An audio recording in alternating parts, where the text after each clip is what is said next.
This is the Emotional Horsemanship Podcast. I am Lockie Phillips, your host. Emotional Horsemanship coaches deeply caring horse people to train emotionally balanced horses with science, empathy, and feel. And this is the podcast dedicated to exploring all of that within. We try to innovate horse training that puts the horse first. Season 2 of this podcast brings us solo episodes, special guests, and small groups of guests as we discuss horses, horse training, the equestrian industry, and the big, beautiful ideas that horses inspire in us always. Your guests on the podcast today are Kim Hallin, who's returning for the second time to this podcast, and Claire Aitken. Claire Aitken is a saddle fitter and bodyworker located in South Carolina, and Kim Hallin is a horsewoman, an author, and a coach also in South Carolina.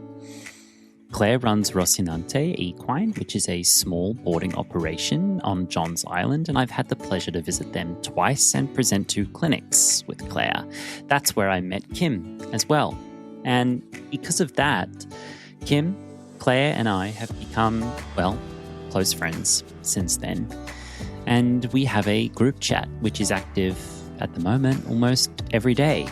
And we had the idea that it might be helpful for other people to hear the types of conversations that we typically have privately, but now having them out in the open. Thanks, Claire, and thanks, Kim, and I hope you enjoy. I'm sitting here with not one, but 2 of my favorite people, Claire Aitken and Kim Hallin. Hello, ladies. Hello. Hi.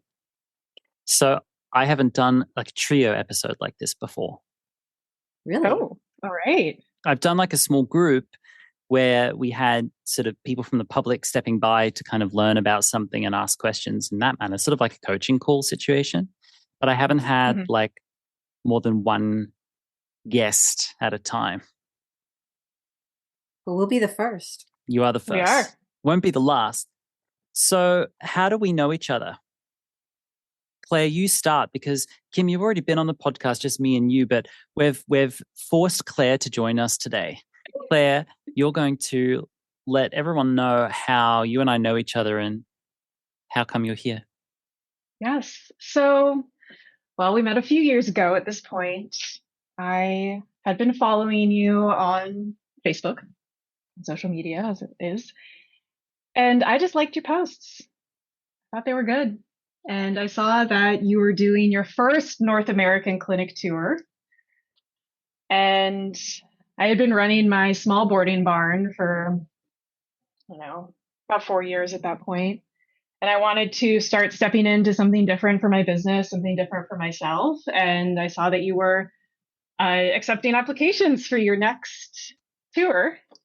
And so I said, I'll shoot him an email and we'll see what happens. And I hadn't spoken with you. We hadn't had a coaching call. We hadn't done anything. And I wrote a little bit about myself and my farm, and you responded back, I'd be happy to come and clinic with you. So that's how it began. And then we finally had our first coaching call together. I believe our first meeting was actually a lesson. Emmy Yes. held the camera and we were in your arena with Tex. It was a lesson. You're right. Mm-hmm. Yes. And I'm like, this is the person I've agreed to do a clinic with. Okay. And sort of we met that way. And we've done 2 clinics together now with you in South Carolina. You're my South Carolina host so far.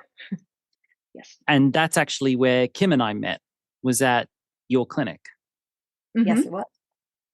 What was that I said, like? Kim, you have to come. Yes. Claire set it all up. Yes. And I didn't know what I was getting into. You and I have talked about this, Lockie, but maybe not here on this podcast. I really didn't know what I was getting into. I was curious. I was also, a little skeptical. I was already kind of in that place of not really spending my energy in training and clinic type situations and not involved with riding anymore. So, but Claire was speaking so highly of you, and I was like, okay, I'm going to go check this out. And, as you know, you blew my mind, and it was very unlike any other clinic I had been to. What really stood out for me was not just how you treated the horses, but also how you treated the people. and how you related to me. And everybody there, honestly, it was a beautiful experience, and I felt very safe and welcome, and learned a lot of incredible things from you, and was left feeling at peace with particularly how the horses were treated. And I knew all the horses, most of the horses in the clinic, and I knew a lot of the people in the clinic. So I was watching carefully. Thank you. Well, I was able to treat the people really well in South Carolina. That's period. I was able to treat everybody really well because they were also treating me really well. And I think that's a storyline that's not being told by the clinicians because it's an extremely taboo subject for a clinician, male or female, to claim bad treatment when they're showing up for a clinic, etc. And I'm not saying I've experienced bad treatment. I've certainly experienced questionable behavior at times at a clinic, even on a very subtle level. But because I'm aware of these subtle shifts and dynamics, it's important to me.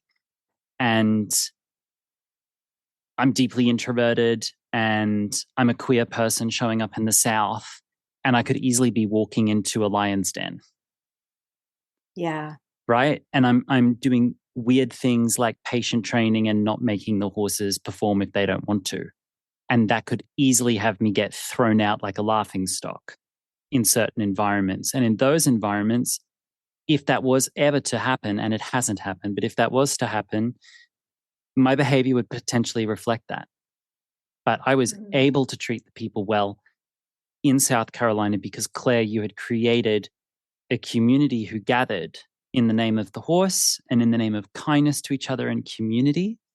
And if they had deep, sour, toxic misgivings about me personally or professionally, they at least kept it to themselves and thought, that's not for me, I'm just going to move on. And that's perfectly fine. You know, we're not trying to be for everyone. But because you had curated that, Claire, I was able to really be myself there, and then was happy to return a second time. And I'm happy to return a third, fourth, fifth, sixth time, you know. So thank you, Claire. How did you do that? Thank you. How did you do that? Yeah.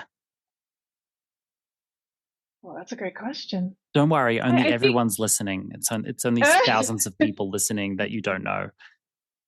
Well, in the beginning, when I started my barn, I started it mostly out of necessity to create a soft landing spot for me and my horse Tex. And I swore that it would always be a safe place for people who had struggled to care for their horses the way they wanted, or for people who didn't feel safe where they were, or for people that really wanted to feed forage-based diets, or, you know, explore more gentle training or that kind of thing. And I Or think turn their horses out.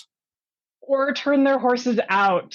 And I think when I set that intention into the world, that for the most part is what presented itself to me. That's a lighthouse. I think that's how. I want to speak to that too, because Claire, and it's interesting that you asked that, Lockie, and that you bring up this line of the conversation, because Claire, that's always been true about you and your barn since I met you. And I had been at that time, when I first met you, I was doing equine behavior consultations, that type of work. I had been to a number of barns in that local area, and I did not always feel welcomed, and I did not always feel safe to speak my truth in those situations, but I always did at Rocinante with you. And so, yeah, that's a really great point. And I think that's probably why I was eager to come and see what Lockie was about, was because I knew you and I knew what your values were. And yeah, that's what brought us all together. So not surprised, Lockie, that you felt safe here too. And since that first clinic, the three of us had some conversations in person, especially after the clinic. We kind of hung around as the light was dwindling in the car park talking. It was just sort of this very natural thing. And then Claire started a group chat on WhatsApp that started as just clinic chat. And that's been a while ago now. And the three of us, speak there at the moment every day. Yeah. It's a lighthouse of its own. Yeah. It and is. and now the chat's called what? What do we call the chat now? Lifeboat. Lifeboat. Why is it a lifeboat? Why are the three of us considering the container that we connect with each other, the three of us as working equine professionals, multidisciplinary, very different backgrounds, the three of us, and even myself in a different country, not just a different state, different country. Why is our connection a lifeboat? Because we can turn to it if we feel like we're drowning. We've been treading water too long. And I think because we jumped a ship. In some ways we've jumped ship, and that too. we are also heading toward new safe shores together. Damn. I feel very attacked right now. Shh, not everyone's supposed to know we jumped ship, guys. Not everyone's supposed to know. Well, you asked the question. I know. No, we need to talk about it. And this, what I want people to know who's listening, the reason why I wanted the three of us to put something on record is because it's so normal in the industry to have competition rather than collaboration. It's so normal in the industry that connection between seemingly competing individuals, which anyone could say that the three of us on paper at some level look like we're competing with each other. We're not. I mean, that argument could be made at an extremely superficial level only, but we're fundamentally not. But we see a lot, I've seen a lot of, to use the term false prophet or wolf in sheep's clothing, people who step forward to collaborate with me. And I'm naive to a fault, at least walking into the industry, because I'm not initiated in the deep toxicity of the industry. I was raised as a horse person in a very safe container always. And so when I go out into the public, I assume that when someone's smiling at me and treating me with respect, that means they think respectfully of me. And I'm learning that that's not the case. I'm learning that there are people in the world, in the equestrian industry, with a very specific social skill set where they have the ability to look you in the eye and say all the right things and mean absolutely none of it.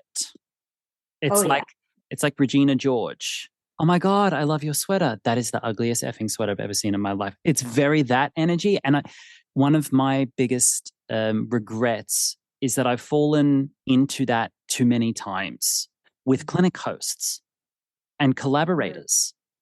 I've fallen into that. I took the bait. I took the respect and the nice words and the opportunity to collaborate as bait that they had laid, when what they really had was a deep repulsion of me at some level. And they drew me in closer until they found something that stuck with them on their preconceived notion. And then threw me under the bus at the first opportunity they've got. I'm not a victim to that. It's absolutely mea culpa because I could have noticed that sooner. And so I'm once bitten, twice shy. As a general rule, now I'm deeply mistrustful of anything beyond a superficial collaboration. I'm deeply mistrustful of long-term collaborations in this industry as a result, because I've just experienced too many ones that I felt was non-consensually drawing me in order to draw me out, like hang draw and quarter me sort of situation. But at this point, I think it's academic that that's not the case with the two of you. So that's why it's a lifeboat for me, just for me personally. I love that. And I would say that that's true for me too. Has that happened to you also? Oh, yeah. Yeah. Well, you have to remember too that Claire and I do live in the South. So it is not uncommon for nice words and to belie something different. And I'm definitely someone, not just because I live in the South, just I think from all of my life experiences.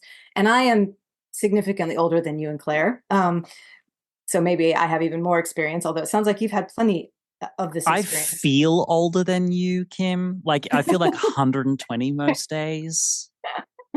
Yeah, I do too. So maybe we're about the same age. But, I think so. But yeah, I am, I'm definitely someone at this point who does, I don't put a whole lot of value in words until I see and feel the truth behind them. And it takes a while before I trust. So yeah, you both have earned it. Has that happened to you, Claire? Not so much. Lucky.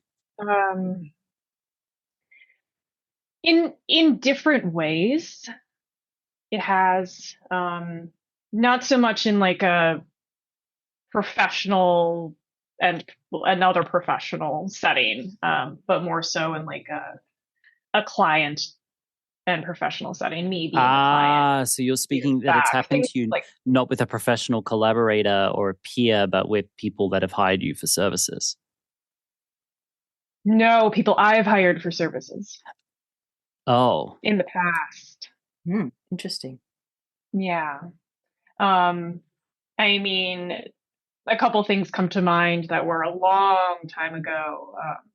And a lot of it had to do with advocating for myself and my horse and just receiving a lot of gaslighting in return.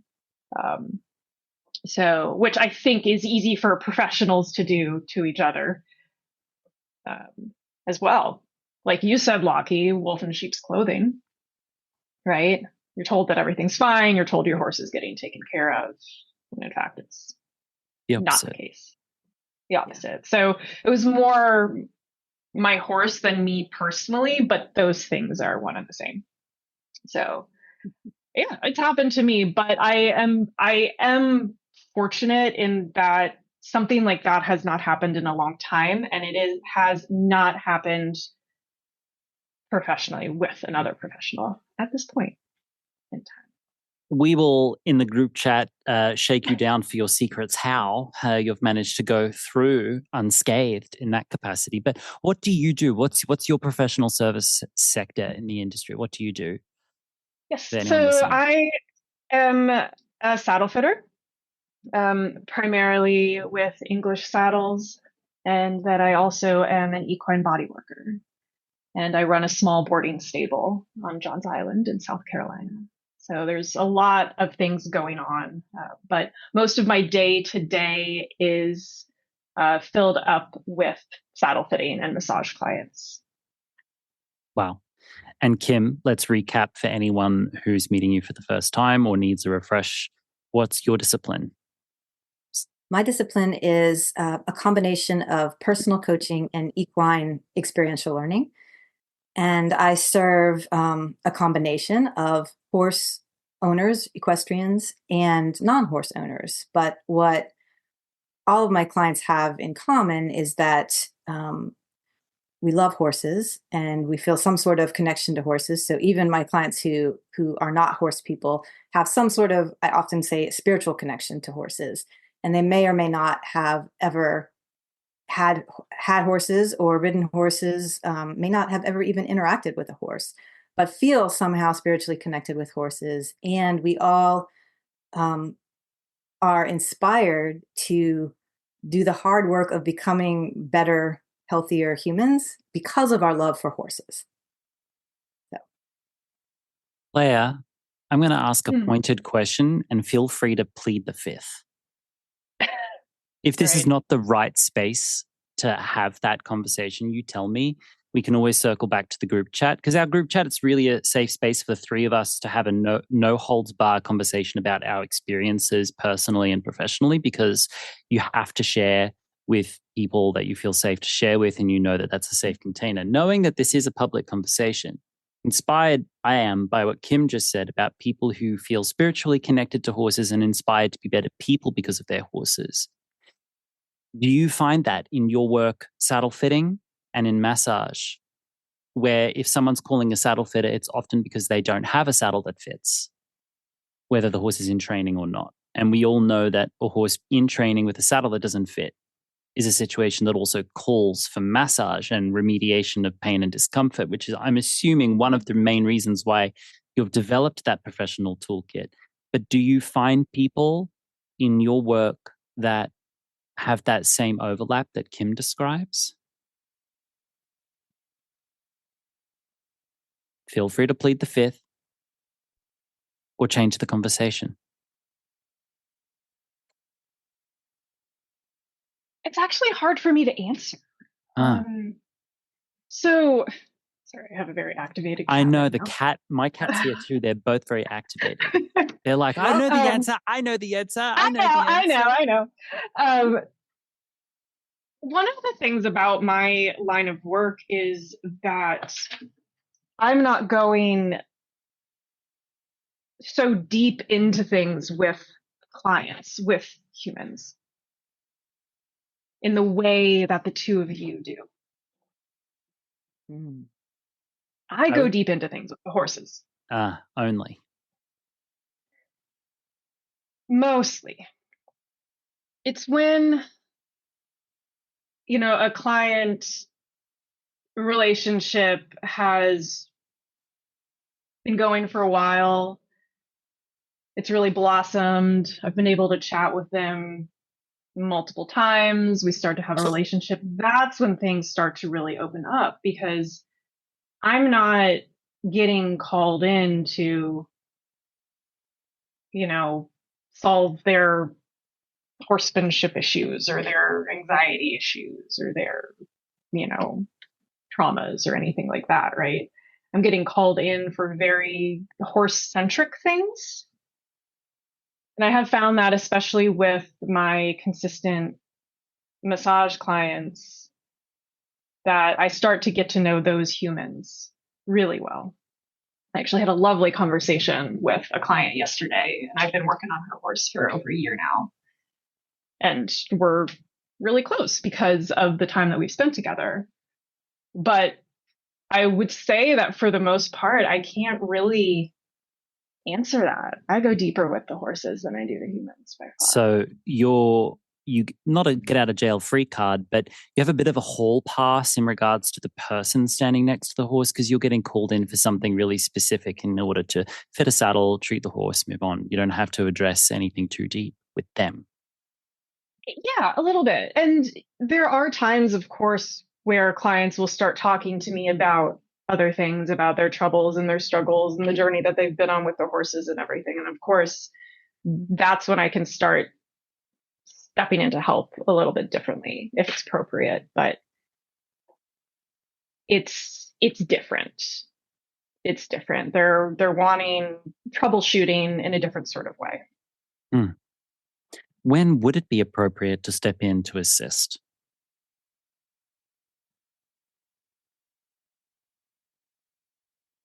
When I feel like I can ask them if they're comfortable with that idea, if I feel that opening. And, I honestly, with what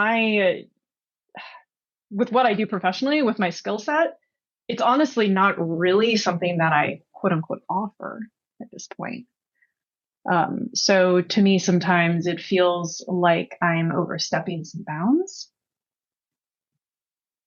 But there are clients who have started coming to me for extra help. As you guys know, I've spoken with you both about some of them. But you're really, does that answer your question? Yeah, it does. But what I'm hearing is that you hold a lot of discretion. Yeah. And that you're you're starting to help other clients with training or with handling, but you go into it with a lot of discretion and even doubt and a lot of pause. You will take a small step and then wait a long time before you take the next one, right? I will. I'm taking notes. Because, think about it. If, I go in like guns blazing, got a new client, I'm going in, it's a new attacked barn right now. I'm talking about myself. Right, new barn, new client, new environment. I don't know, but if I go in and I'm there to check the saddle, right? There's XYZ up with the saddle, we find the solutions, we fix it, et cetera, et cetera. If then I start in on all of the other things I see that to me should be fixed, I think that's highly inappropriate. Don't think it's okay for me to go in and suddenly try to start changing everything in that horse and that human's life just because I perceive it as different to what I do. Oh, this is an activated place for me. Kim, step in. But wait, Go on. that doesn't mean that, if I'm seeing egregious things, that I wouldn't say anything.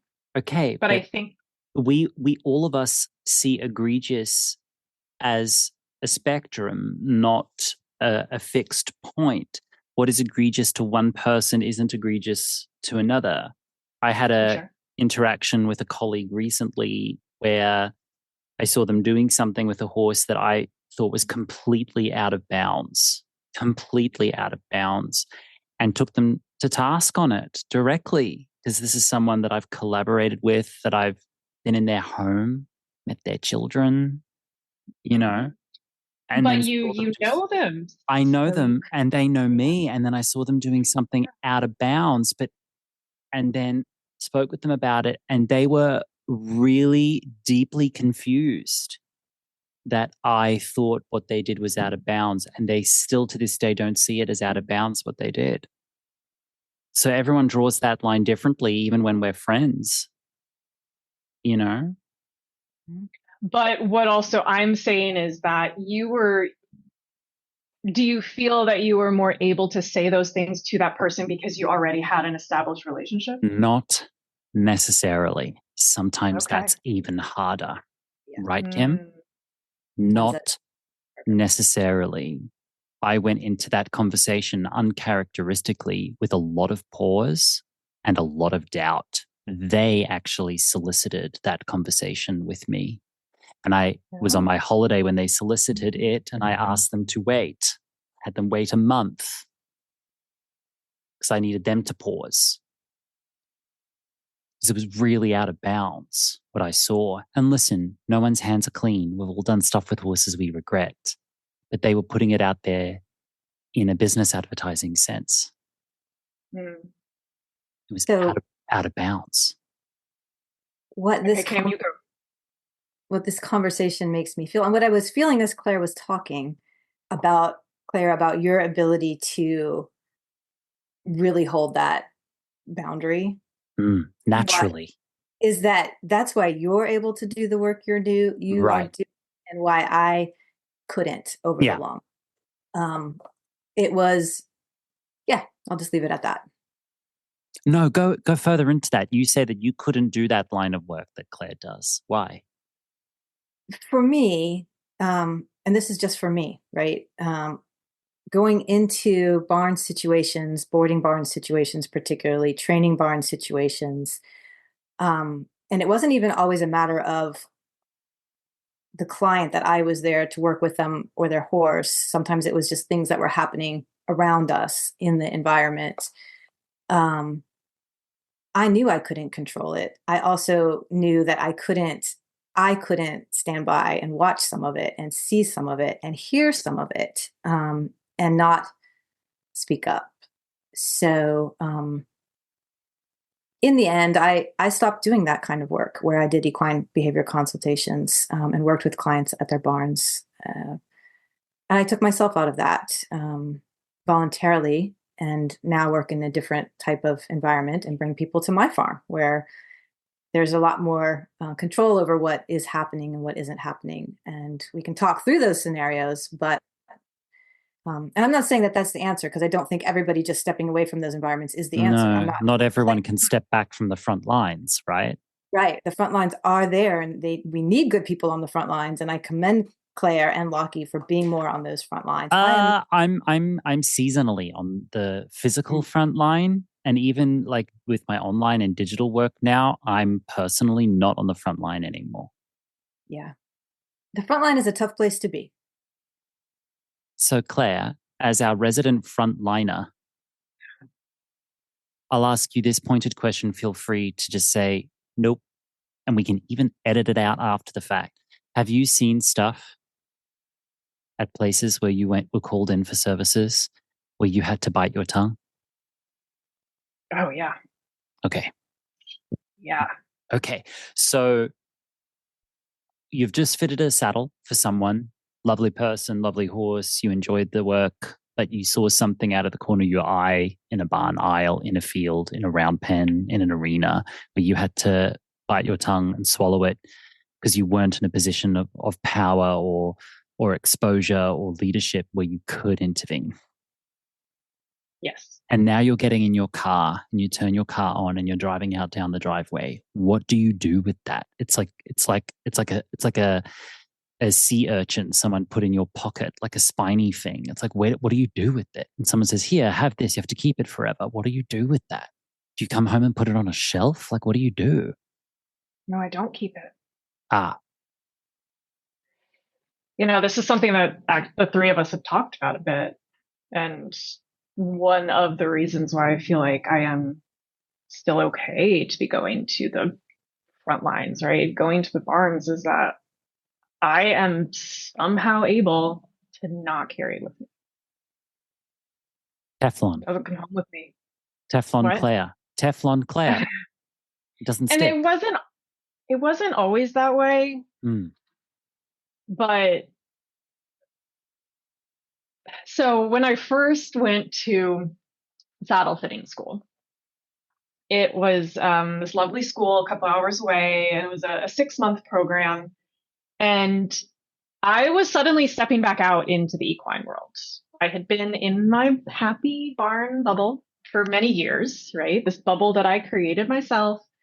And suddenly I am back out into the competition world, back out into the horse sales world, all of these things, right? And I was just very wide-eyed for a while, like, whoa, this is what's out there. Like, this is what I have not been in for a while. And it was a shock. It was a shock. And I pretty quickly figured out I don't want to say let it roll off my back but I pretty quickly figured out how to not bring those things home, how to not absorb them into me. I don't really know how. I know that Christy has helped me a lot recently. Christy figure Foley, out shout out to Christy Foley. Foley, shout out, she's the best. So it's something energy. Something energy. Yeah. Yeah. I think she's helped. She's helped me figure out some somatic things. Do you feel free to share anything? No, not right now. Cool. So I think there's space for all sorts of front lines, because this is a 4, 5, even 6-dimensional fight, if we're to use the word fight. If we are to use the word fight, how would we define the fight? What is the fight? If it is to be a fight or development or a yearning or a tide change, whatever the language symbol is, if we take violence out of the word fight, what is it that we are fighting for? Kim? I'll speak for myself because I don't like to speak for anyone else necessarily. I'd love for you to speak for me sometimes. Because that really helps me gain perspective, right? Okay. Well, I'll try it on for size. You can tell me whether it fits. I will. We are fighting for the human stuff to not cloud our vision of what's happening with the horse.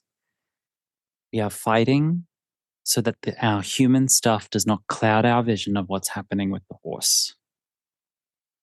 Does that feel like it fits? Definitely, that's part of it for me. I agree. It's part of it. What else are you fighting? What else are we? Well, one thing I've been saying recently is about this concept of the overwhelming presence of yourself.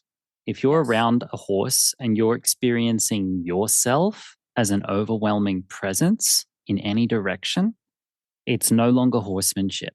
It's no longer horse first. If you're an overwhelming presence, you need to be present with yourself and aware of ourselves. But I think if you're in front of the horse and you become an overwhelming presence, you're overwhelmed with impatience, you're overwhelmed with confusion, you're overwhelmed with anxiety, you're overwhelmed with frustration, whatever it is,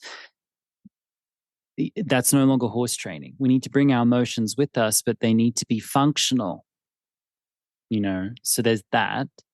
I'm certainly fighting for people's right to train horses gently with a minimum of leverage, a minimum of advantage over the horse's autonomy, and a minimum of pressure, both positive and negative pressure, and for our right to have that being seen as legitimate in the industry, legitimate, and not something for pony petters or some sort of derogatory, used in a pejorative sense, that it is legitimate to train horses truly gently and not have that tied to classical dressage dogma or natural horsemanship dogma or even to a methodology. And I train with a methodology, but part of my methodology is that it is without dogma. That's part of the methodology. You have to put that into the methodology, that it's flexible and that it encourages people to go find other sources and it encourages people to find other teachers from the beginning, So I'm certainly fighting for that because it's not seen as legitimate to train horses gently by our industry, even by professionals who are under the category of horse first, supposedly. Even they will say, yep, but at some point you just got to take the gloves off. You can't handle the horse with kid gloves. You hear the pejorativeness in that? It's like a snide, right? And the minute I'm snide about anything in regards to them at any level, I'm the problem. You best believe. They're allowed to come into the situation with dirty aprons and my hands have to be clean. Unfortunately, it's a double standard held against us. Because if you're gentle, you must be perfect. So how dare you be an imperfect human? No. Because for me, it's not about the overwhelming human presence in horsemanship. It's horsemanship. It's not man horseship. So there are a couple things that you said that I would like to circle back to. So the first one is you said that the human should not be an overwhelming sense of ourselves or presence of ourselves, but that we need to be self-aware and self-present. This is the piece I've discovered in my experience most people have the hardest time with, is that we don't know how to be self-aware. We are not aware of what's going on with us or why that's going on with us or what to do about what's going on with us. So it's very hard to get out of the way and not be an overwhelming presence when we're not even conscious of it. I don't know if you experienced that, but that's what I experienced with a lot of people. We're so much in the human world and in the horse industry. We're playing a part, or we're trying to be the role or come across the way that we're supposed to come across, and or not ruffle other feathers, that we don't take the time to figure out how do we actually feel. What are we feeling? What are we struggling with right now? What are we excited about right now? We don't even know. This is the part where I might be unrelatable to people, but let me say it anyway. And listen, ask me again in 2 weeks. I might have something different to say. But as I'm sitting here right now, the experience of it for me is I wake up in the morning, I'm experiencing myself as an overwhelming presence. I am painfully aware of the light coming through the window. I'm painfully aware of the dust motes in the air. I'm painfully aware of where my internal emotional state is. I can feel pre-inflammation feelings in this joint and that joint. And I know that my back's this way because yesterday I was doing X, and I can feel the fluid in my body a certain way because last night there was too much salt in my food. Or I mean, it can be, it's like the gloves are off and I'm handling everything and everything feels like knives. And when I come to the horse, if I have any fault, it's because when I come to the horse and I'm working with horses in horsemanship, that all stops. And because I'm not thinking of myself anymore. Mm. And that's one of my faults, because I'd like to have the same sort of experience outside horses also. I don't want to be using horses for that end, if that makes sense. That's something I'm trying to shift. That makes a lot of sense. And in the process of shifting that, I had to come home logistically to my own space. I had to. And set up the space so that I have a container to really figure this out. And sometimes, even if I have the time, choose not to take myself to the horses. Because if I know that I'm going to use the horses as a tool for self-regulation, for me, the issue is not getting a more awareness. The issue is controlling the information that's coming into me all the time. Because it's just like, it's constant. It's just like I can feel the sun rays striking my eyeballs, and it's just like all the time, you know? And that can do weird things with my mental health if I'm not really in charge of that. And so I make sure I'm really, really on top of that. But that's something I'm working on. My storyline has never been get more aware, but it turns out a lot of the people I work with struggle to be aware at all. And so they come to me to find awareness. Does that make sense? It makes a lot of sense. And I probably, because of the nature of the work that I do, people, I know that they're coming to me for awareness. They're coming. So I probably don't get the people, I don't attract the people who are already very self-aware. Most of the people I work with are wanting and needing to become more self-aware. Yeah. Claire, what about you? Because you're on another aspect here. Like the awareness of the person, one way or the other, is almost unimportant. It's almost unimportant for what I do. Is it though? Well, it is important, but it isn't necessarily something that people come to me for. Right? So it's important, but it's not appropriate for you to engage with. Is that what you're saying? Right. Not at all. I must say, Lockie, I very much identify with your description of everything you feel when you wake up in the morning. And God damn. That's why I don't need to try ayahuasca. I don't need an ice bath. It's fine. I'm wide awake. I'm fine. Like, I promise you, I'm wide awake. If I need anything, it's marijuana, honestly. And I don't even touch that. I need softening. You know, so I don't even touch that. I'm very straight edge with that stuff. But this brings me back to another. Can I speak to something else? That's sure. What are we fighting for? So, and I love what you were fighting for, Lockie, about the legitimacy and the right to train gently, right? And I wasn't sure how to say it, but this leads right into it, what you all were just talking about. I am fighting for people's rights to not train at all if we are not in a place where we can put the horse first. Failure. And to have that be seen as legitimate. And that's legitimate. And it's not going to, and you can still own horses, right? There's this pressure that we've got to be doing and accomplishing, right? So I also fight for giving people permission to take a break if you need to step back, to wait, to do less, to figure out where you're at first. And maybe sometimes our horses can help us with that. And again, that's a fine line though, right? It's like, how do we do that without making it their responsibility to regulate us or to co-regulate us? So that's tricky as well. Permission to do less is huge. Yes. I am unfamiliar with this concept. To do feeling attacked less.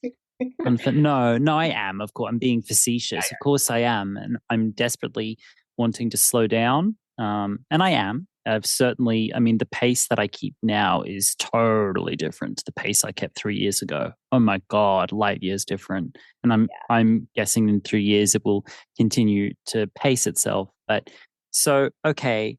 let me play devil's advocate, Kim. I have a feeling and sensation that Kim saying to, let's say, Jane Horse Doe, right? Jane Equestrian Doe. Hey, Jane Equestrian Doe, you don't know where you're going with your horse? You don't know if it's appropriate? You don't know where you are? Hey, why don't you just take a break from all riding? Why don't you even take a break from all training? Then someone in the back row who we didn't ask, always someone that you didn't ask, solicits the advice, well, you can't just keep horse and not use them, and you got to ride them for their well-being and blah, blah, blah. What do you say there?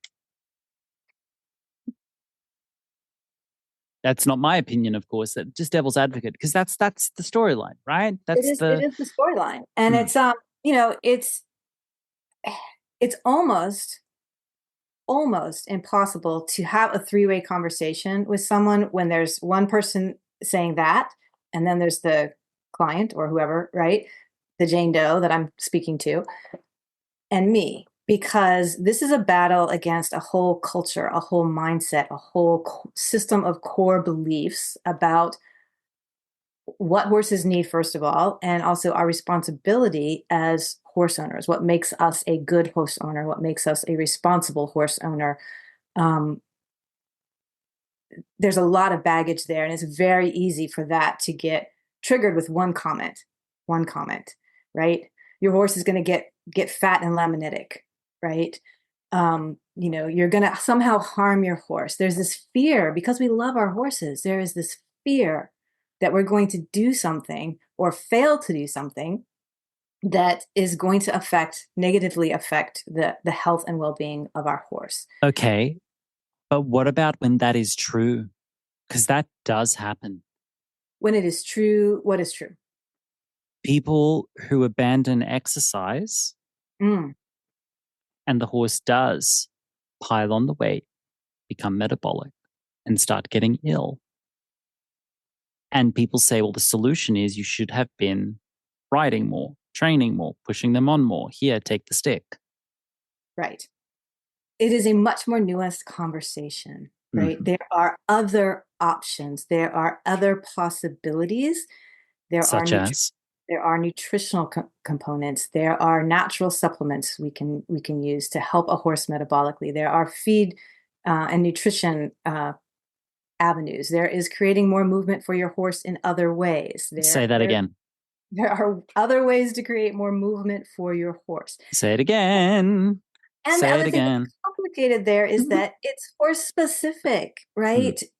Not all horses are the same, and not the same solutions are necessarily.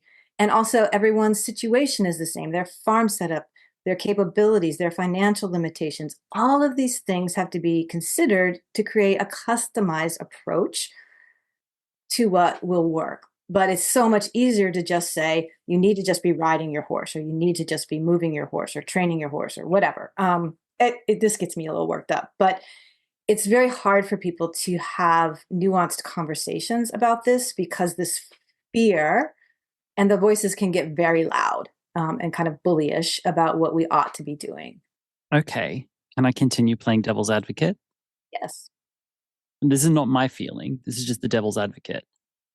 There are many people that are getting, quote unquote, yelled at by loud, domineering voices. Go ride the horse, go ride the horse, go ride the horse, go ride the horse. Because those voices with good intentions recognize that person actually is trapped in an anxiety loop and hasn't made a decision one way or the other on behalf of their horse. They're stuck in a moment of indecision, and they're trying to get that person to get off the fence and make a choice about something. Now, they have a very low granularity. They have an unsophisticated approach. They say, get off the fence means go ride the horse. Well, we could say, we need you to make a decision about what you will be doing for this horse in regards to movement. But what you can't do is stand in the middle, have a horse that's not moving, and stay there. You do have to decide. If you're going to go the riding route, then you need to make that decision and take steps towards it. If you're going to take the turnout and lifestyle and diet adjustment route, you need to make that decision and run with it. But what you can't do is stay in the middle. You have to get off the fence. That's why nuance is impossible. You can't have a nuanced conversation with someone who's indecisive. Let me say that again. You can't have a nuanced conversation with someone who is indecisive. It's not possible. You also can't have a nuanced conversation with someone who doesn't have access to the information they need to make a good decision. So Correct. you can be forced into making a decision that may not be the best decision because you don't know enough to be able to make other decisions. Okay, let me play devil's advocate again, Kim Hallin, because I'm like a pit bull now. I've got this toy and I'm pulling on it. So one thing you've said that's hugely inspired me over the years is when you wrote on the group chat. Do you remember, Claire? Do you remember this one day when Kim wrote on the group chat? If I hear another person say, "When you know better, do better," I'm gonna scream. Do you remember that day? Do you remember that day? And I was like, Kim, pray tell me more. I am confused because I'm one of those people. I'm a Maya Angelou diehard, read all her works. She's the one who coined that, when you know better, do better. And you said, which is an element I had not thought of, you can't just know better, do better. You have to be wanting to know better. So again, you can't have a nuanced conversation who is indecisive. You can't have a nuanced conversation with someone who doesn't have information and is indecisive. But you also can't have a nuanced conversation with someone who's not looking for more information, has no more information, and is indecisive. And doesn't want to do better. And right? doesn't want to do better. Yeah. And doesn't want to do better. But there's even another layer to it. Okay. So I've worked with clients who can't ride for whatever reason. Either the horse can't be ridden or they can't ride anymore, whatever. Can't physically, either the horse physically or the human physically, cannot create the amount of movement. And they can't create the amount of movement. And we have a conversation about creating that, like, opportunities to create more natural movement, whether it's creating more hay stations, more water stations, track system or track, a pathway that they have to pass through. Using the paddock that's right there that's not being used. Adding more horses to the herd, right? The variety of things. And they don't, so this is they can't yet wrap their head around that this might be true. And it requires a fair amount of effort, or even some tough conversations with a boarding barn facilitator, owner or something, right? So there's some steps that are uncomfortable and not necessarily easy. And because they don't feel like they have proof that this actually will work, that will be enough movement, that will be enough exercise, they can't do it because they don't believe it's true. They haven't seen the evidence of it. That's very, very hard to get someone to put effort, to encourage someone, inspire someone to put effort, or especially uncomfortable effort, into trying something that they don't have proof is going to work. Okay. But what if the person standing in front of them says, I have proof. This has worked for me and for other clients. Take me on my word and try. Do you know what happens most often? What? I can list all these other people who tell me that didn't work for them. Okay. All right. I've been down these conversations a million times, so I can tell you. It's just circuitous, isn't it? Mm-hmm. Okay. See, that's my naivete, though. Remember how I mentioned at the top of the recording about admitting to my naivete that I believe someone when they say something to me? Yeah. Even if they have a disingenuous intention and they've couched it with good behavior, I will believe someone and take someone with benefit on the doubt on their word. So if someone says to me, I did such and it worked, my first thought in my brain is always, I believe you. If you're saying it, I believe you. Always believe someone when they tell you who they are or they tell you what's true for you. The difference is that might be true for you, and that truth might require a nuanced explanation that I'm not privy to right now. There might be variables involved in their results that I'm not privy to. Right? So they say it worked. And were I to see what's working, I would see the horse carrying around a whole bunch of emotional baggage. And they say, but see, I'm getting the horse moving and the horse's metabolic system is now regulated. And I'm like, yeah, it's regulated at the expense of their emotional well-being, but they're not paying attention to that. So that when they say something, I say, I believe you, that doesn't mean I believe you for me. but I will believe you. And there might be aspects in your truth that could be applicable to me, right? But I can always apply my truth to it. See, this is why I wake up in the morning and I'm looking at dust motes with an overwhelming experience, because I can't not be thinking of the fractals of nuance there, you know? And I love working with people who want to know the details, want to then start asking questions. Well, how exactly did you do it? Why did it work? Did it work for all your horses? What, right? I love if we can get there, then we're probably moving toward that person finding a solution that might work for them and their horse. But it's often a shutdown. And it's usually fear-based. And some Okay.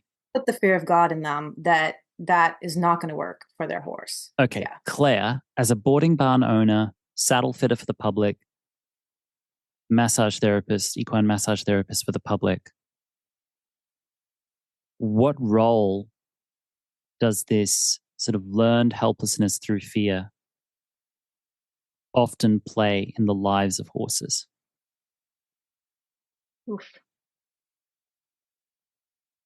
That's a tough question. I'm aware that's a really tough question. Big one. Like, you didn't come to this damn podcast to do fluff. We aren't a fluff piece. Are you kidding me? Let's like noodle on this one. This is a tough question. I wasn't asking for fluff. I know. It does not play a good role. It is something that does not serve the horse or the human in a good way. I have felt some paralyzing fear before in the past. Okay. Describe that experience. Yeah. So mine was interesting. So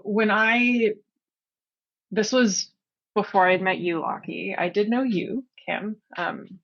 When I decided that I needed to get off my horse techs and break things back down, figure out what was going on, try to do things differently, the right way. So I was just on him one day and I was like, this fucking feels terrible. Damn. It was like, it had been coming. So it wasn't like this switch just flipped, right? Right. But the straw broke the camel's back, so to speak. It had been coming. And it's not like anything crazy happened. No. We were just you just walking reached along and critical mass. I was like, this isn't right. Not right. And couldn't exactly put my finger on why, right? Especially at the time. Couldn't put my finger on why. And I was like, okay, I'm going to get off. And I got off and that was it for a while. And then I felt paralyzed because I didn't know what to do, right? What do I do next? We had years back dabbled in natural horsemanship and I didn't want to go there again. Had, tried some other things. And so I was fully paralyzed for a while. And so the only thing that I was able to go back to is what I could really control, which was his environment, because we were here and I had my barn. And so that's what I could control. But everything else it really felt paralyzing. And at the time, it didn't serve either of us because we were both in limbo for quite a while. And I see that in retrospect. And at the time I didn't. So that's what I can speak to very well. I didn't have anyone over my shoulder saying, oh, you should get back on your horse. You should make them work. Didn't have anyone saying that, fortunately. But I also wouldn't have listened to them. I am as stubborn as they come. And if I'm like, no, that doesn't feel right, I won't do it. So lucky in that regard. But I did start talking to you more, Kim, and that was incredibly helpful. I started to see and feel things a little differently. And I slowly got out of that paralysis that I had. But it's not a great feeling. It's not good. And I couldn't imagine if I had all sorts of opposing opinions yapping. I can't imagine what that would be like. And I can't imagine what it would be like if I was also at a boarding barn where maybe I didn't love the care, or maybe there were some problems with that as well. I would feel completely powerless. Okay. Give me 2 seconds because I have a cat that needs to exit, but I'd like to speak a bit more about Tex. Yeah. Could I? Yeah, we can do that. Okay. Yeah. Cat wants to go out. 2 seconds.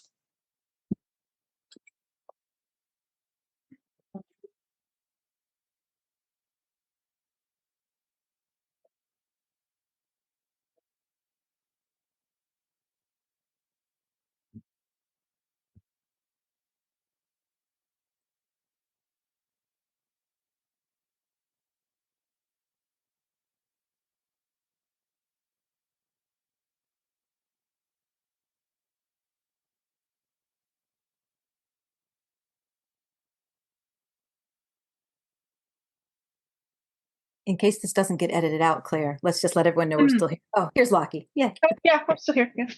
Yeah.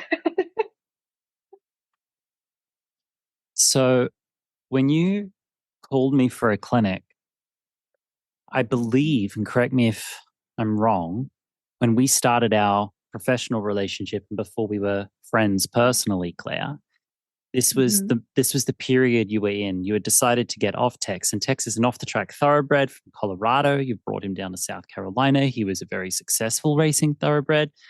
He's now of a certain age. You've done many things with him, been many horse people with him. He's your ride and die. He's your dude, right? Immaculately cared for, glowing prime example of proper care and health and nutrition, and you got all that dialed in. And he's turned out all the time in this beautiful facility. So you call me in, let's do a clinic. And most hosts that call me for a clinic, they want to do like Lockie in the environment with the community, but they also have a personal reason why they're bringing me there because they would also like to learn and from me, right? And that's what we did. And what I experienced and saw with Tex was a horse and a human who were both as stubborn as each other. And I'm starting to think, Claire, that maybe that stubbornness is one of the reasons why you can go into the front lines. Because you know how to just go, nope, and you hold on to that. And that's you're unmovable. It's my earthbound Taurus energy or something. Okay, making sense. Now I get along with Taurus energy very, very well. My horse caregiver, Bree, who I'm slowly warming up to maybe bring her on the podcast. She's very shy. She would be great to have on the pod, but she's very, very Taurian. I can't get her in the air if I tried. She will not. Funny. She will not, you know. So both as stubborn as each other and very much in a transitional liminal space, like a liminal space. I'm not here, I'm not there. Where am I? Where am I? Where am I? Yeah. And one clinic, of course, I'm not forcing Tex to do anything. You're not forcing Tex with me to do anything. But what I am doing is making sure we've asked properly the questions. Do you want to? Do you really not want to? Making sure that we've asked those questions fully, completely, comprehensively, so that a decision can be made without regret, without guilt, or having what ifs. But that by the time we make those decisions, it's a fully comprehensive decision. And so that wasn't just at a clinic. We can't do that at a 2-day clinic. I can't even do that over a year's worth of lessons, which is what we did. Claire, you and I, coaching and lessons, then for a year. And then I come back for another clinic a year later. And again, at that clinic, we're asking Tex the questions. And this time, Tex knows the questions.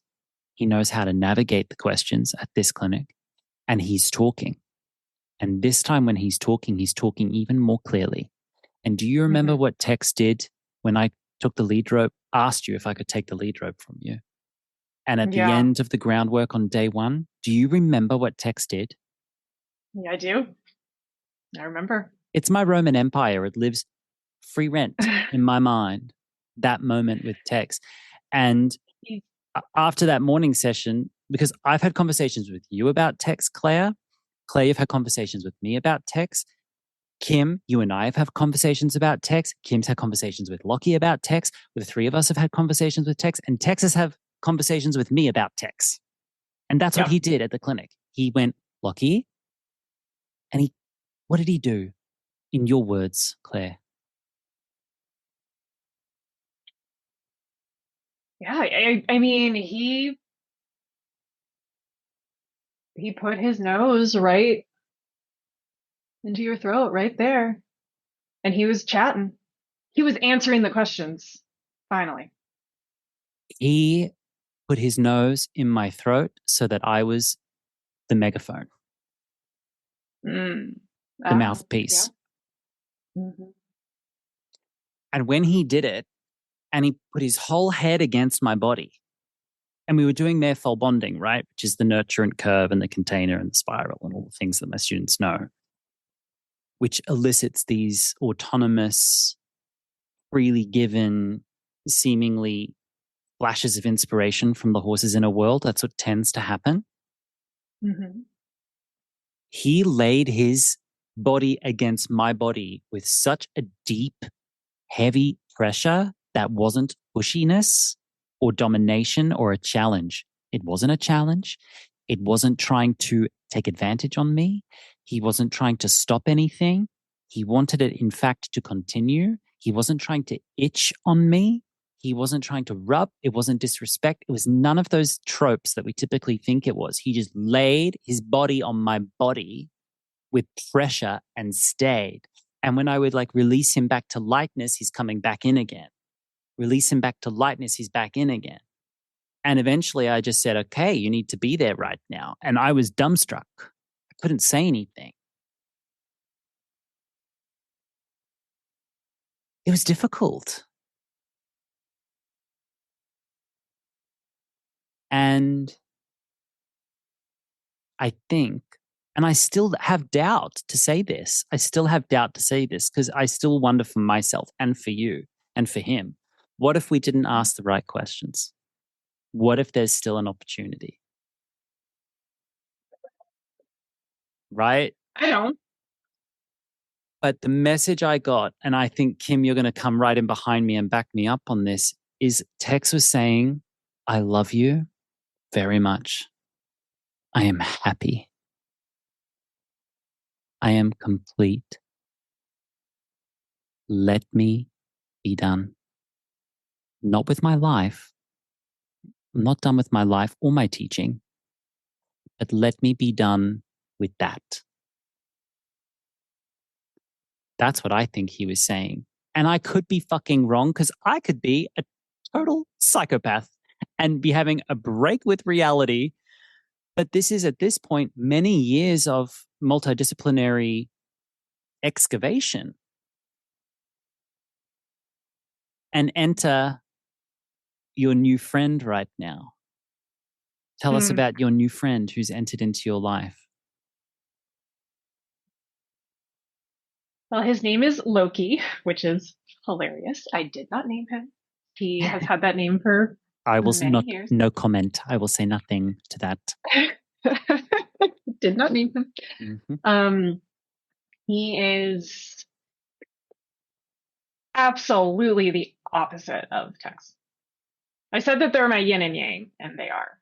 Loki's saying, I'm in. Put me in, coach. Let's go. I'm in. Put me in, coach. Yeah. And it's amazing. Since he's been here, I've lightened my schedule so I can spend more time with him. And he's like, he sees me when I come out of the house and he's like, what are we doing? What are we doing? Let's take a break.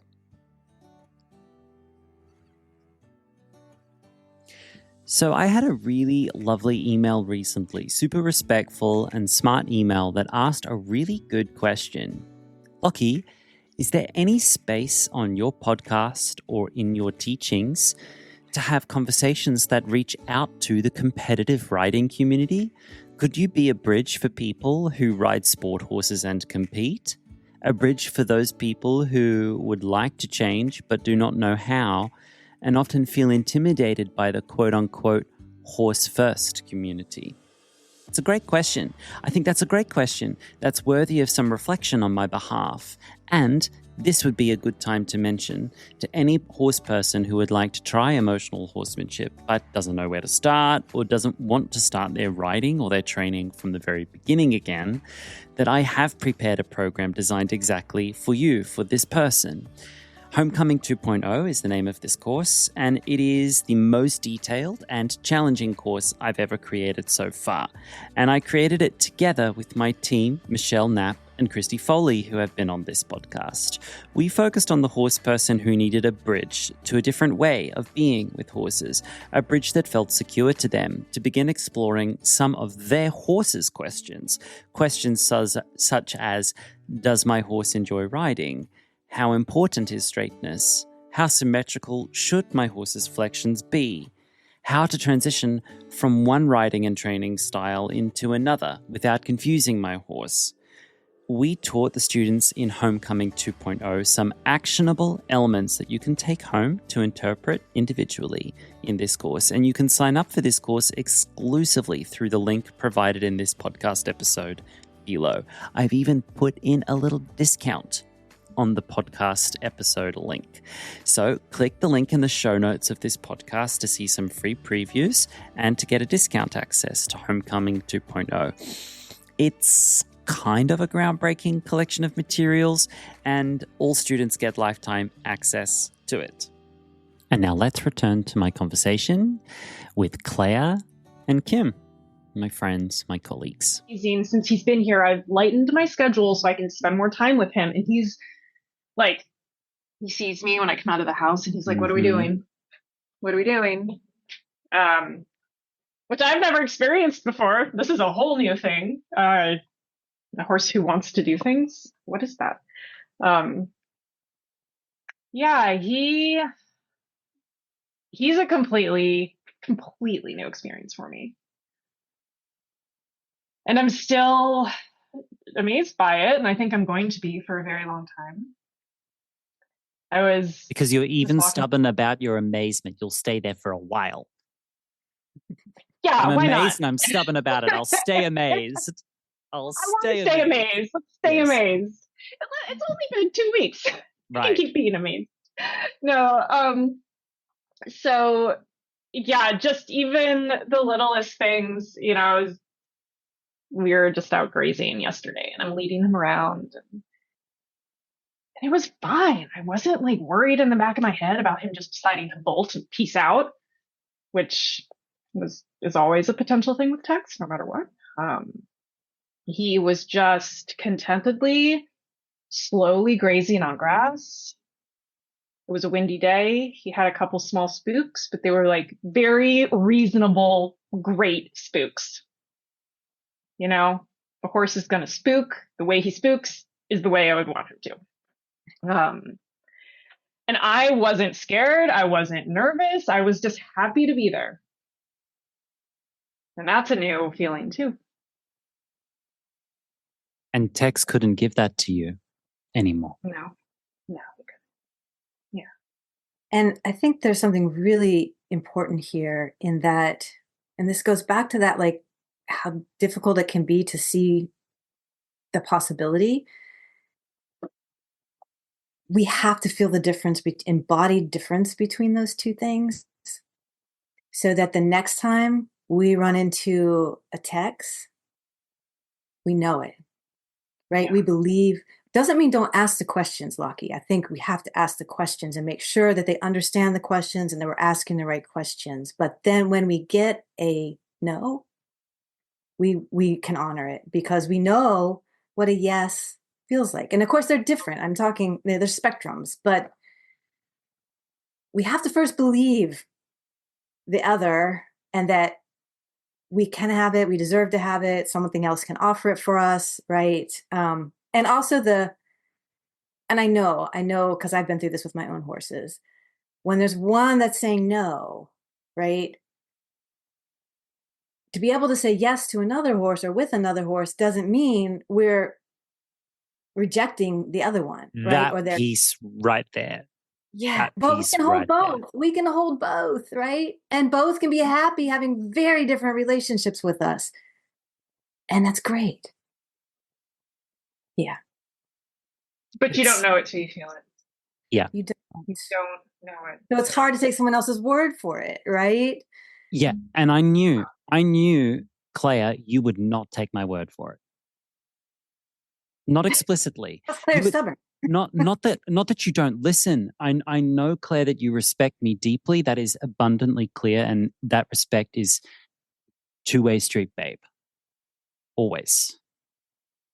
And part of my respect for you was honoring deeply your timing as much as Tex's, and honoring deeply your process to come to the decision of togetherness with Tex with the most loving sensation in your body and your energy. Because when you came finally to that realization arrived in your body very gently and just settled like a autumn leaf falling from a tree. It just sort of softly, no, it really did. I mean, it was by degrees.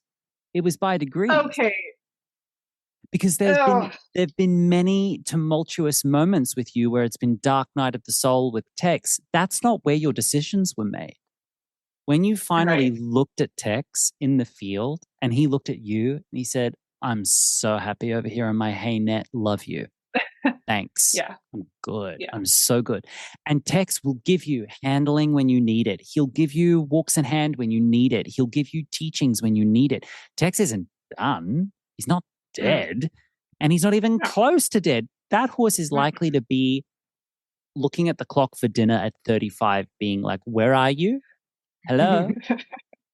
Hello? Where's my Claire? I mean, he's like, but his process in the human world of goals and ambitions and aspirations in terms of training has been full circle. I mean, he was an amazing athlete and has been pillar to post with you. And so when that decision finally came to kind of go look at other horses for ridden work, go look in other relationships with other horses and look at other teachers as well. When that decision arrived for you, it was a very easy decision to make at that point because it was a gentle experience on your body.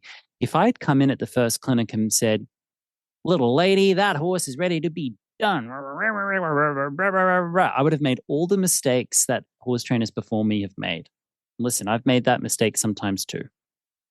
But you had shown so much respect for me. I was able to return that and honor that process. But when Tex was laying his head up against me, nose in my throat, and staying there, it's like, say it. Say it. Say it. It's like that yin yoga class we did in South Carolina that I'm still dreaming about, Claire. I need Naomi in my life again. She changed my life in one session. Naomi changed my life in one session. I'm coming back to Johns Island just to do a Naomi class. But it's like that yin class where she's like, sit over your feet in an uncomfortable position and stay there. And it's excruciating. And she's like, crack your feet open. Do you remember her saying that? And I'm there going, yes. What the hell is happening to me? And she's like, destroy your ego. And I'm there like cracking my feet open going, gotta stay to kill my ego. I'm like, what is happening? Tex is so that vibe. He's like, I will stay in this one uncomfortable holding pattern with you until it breaks you wide open.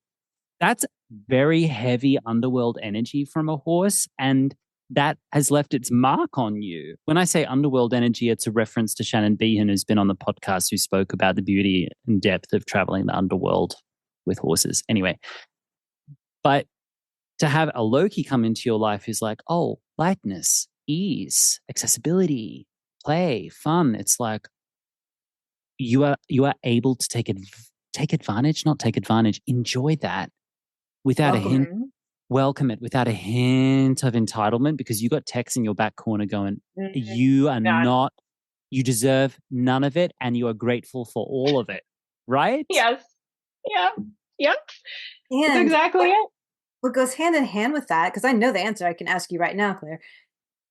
Having Loki in your life now and how beautiful and wonderful this is, does it make you love Tex any less? Maybe even more. maybe Even love more. Tex more. Right? This is one thing I think happens to people. They think there's not enough love to go around. And it's like, no, you hold deep love for both, right? No, one doesn't take this. Yeah. There's plenty of love to go around in our hearts. Yeah. Yeah. Plenty of Love love. me enough to let me go. Yeah. Let me go. Or let me be me. Yeah. Let me go from what you want me to be for you. Yeah. I'm going to be this for you. I can't be what you want for me. And that increases feeling of satisfaction with the horse after the fact. Yeah. Yeah, the feeling of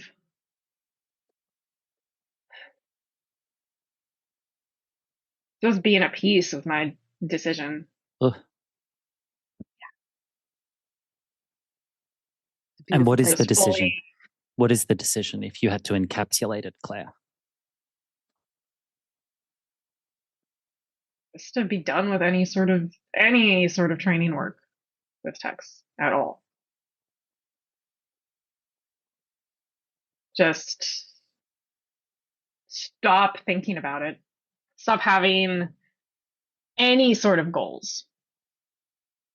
Stop looking at him and going, oh, we should probably work on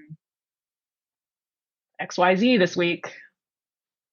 So where did those voices come from when you said you don't like listen to other people? It's not coming from other people. That's me. So but where? What is it that planted that seed that you should be doing something, that even plants that seed? Him, it's in the air. It's airborne.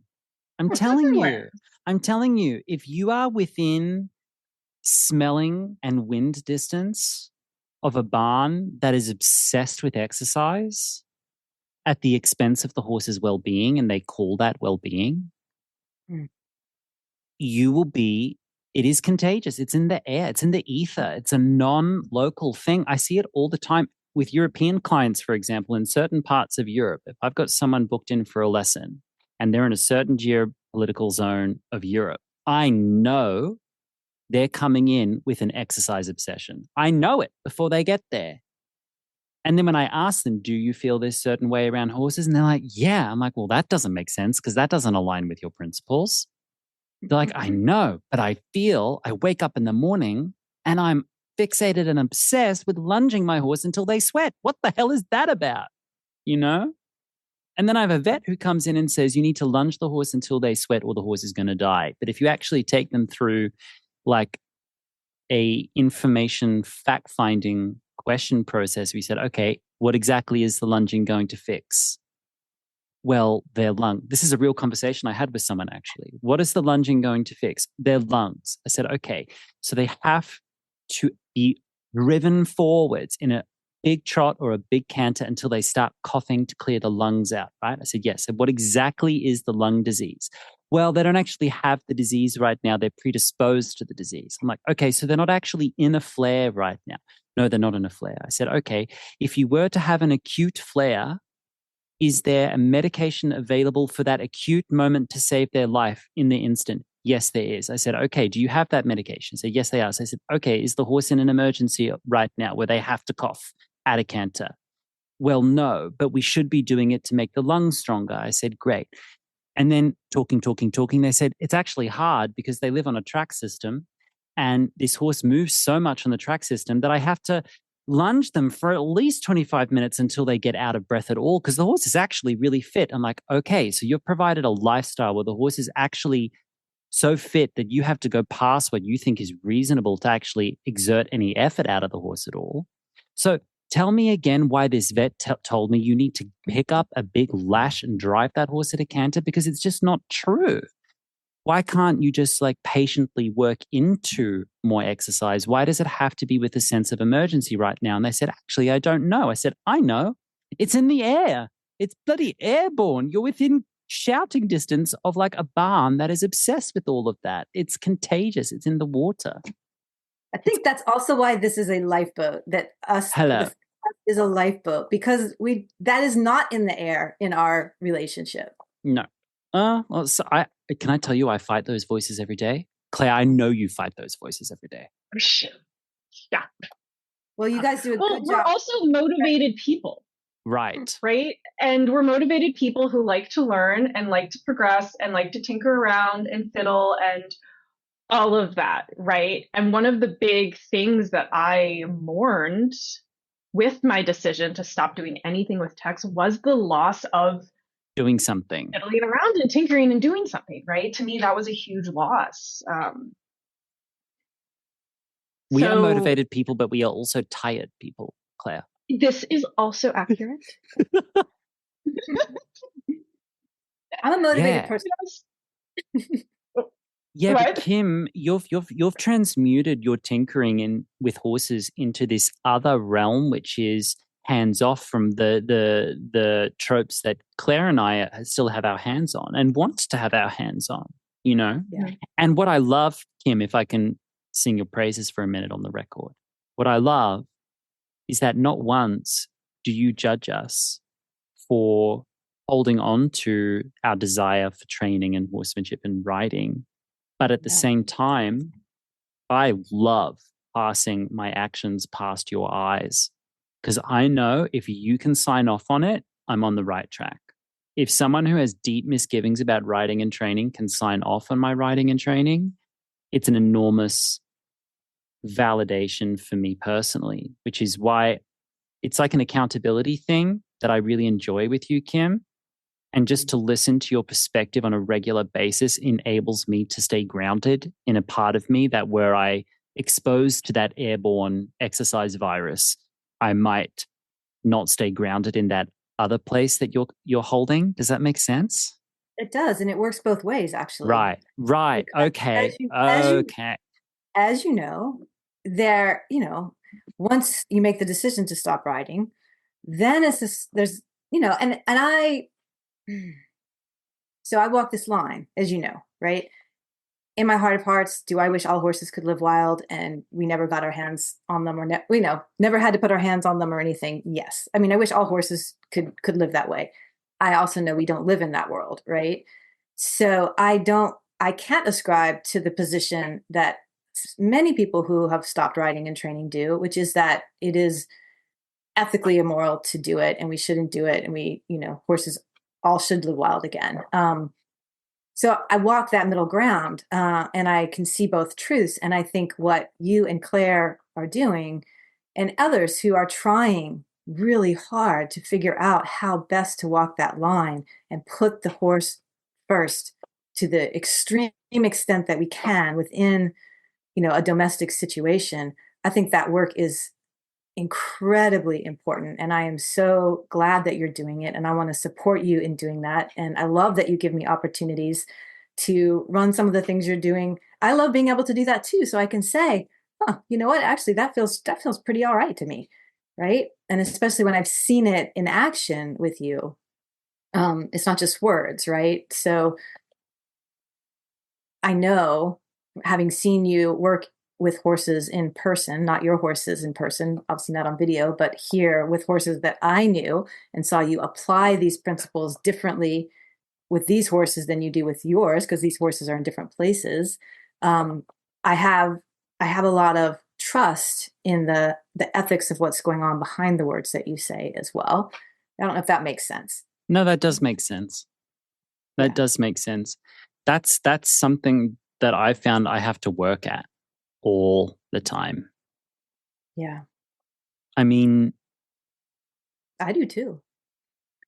Like every day when I wake up and I'm outside with my horses, whether I'm in a training session or in care-based interactions with them, feeding, handling, leading, tying up, taking them back to the field, having them be in a holding pattern while we put hay in feeders, all these little interactions presents an opportunity to make a choice with those horses.